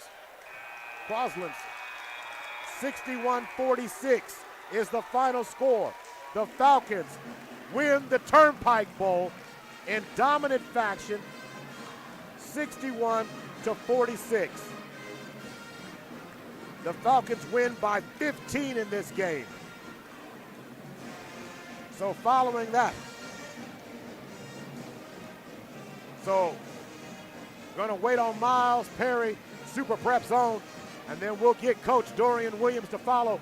Miles, you got him, and the Falcon team is behind him. Who you got, Miles? Who you got? I got Isaiah Wilkes, the super player of the game. Isaiah, poise. You're a very poised player. Yes, sir. How'd you guys come to this game and take over in the second half? It was all about keeping our processes the same. We knew it was going to be a big crowd, so we didn't get caught up in that. So we just played Millwood basketball, and that's what we did tonight to get the win. We got some Thunder-esque going on down here, Maurice. But, hey, you guys, some people said this was game of the year for the #1 spot in the state. You guys handled that well. What's the goal for us here? I know you guys won 3. Last time I talked to you, no more losses in the state of Oklahoma. Is that still the goal? Yes, sir, for sure. Like I said, keep our processes the same, keep practicing hard, playing how we need to play, and we'll end up where we need to be at the end of the year. And I guess I can say this because you guys won. But is it the Wood, baby? Coach Williams, I'll come talk to you real quick. Coach, big win. You guys kind of pushed it out there and stretched it out at the end of the game. What were you telling your boys? I heard you guys wanted to keep that pace going. You said that before half. But what was the plan going into that fourth quarter? They tied the game with a big 3. Just finish, man. Compete and finish. We know that's a good ball club. And they well coached. They got a lot of pride. They're never going to quit. So for us, it's just about finishing, man. And you see all these 4 or 5 people make it on this trip, man. You want to reward them. So I'm extremely proud of our guys. Happy for what they got going.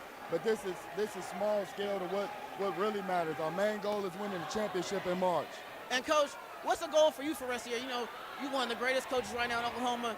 You keep proving it, win and win and win. So what's the goal for you for the rest of this year? Man, for me, it's the same goal they have, is to continue to win the state championship. We talk about it, we tough in together all the time, man. And I'm a part of this. It's been a fun journey, man. And we're going to continue riding this ride. Well, Coach, thank you, and congratulations on the big win. Thank you.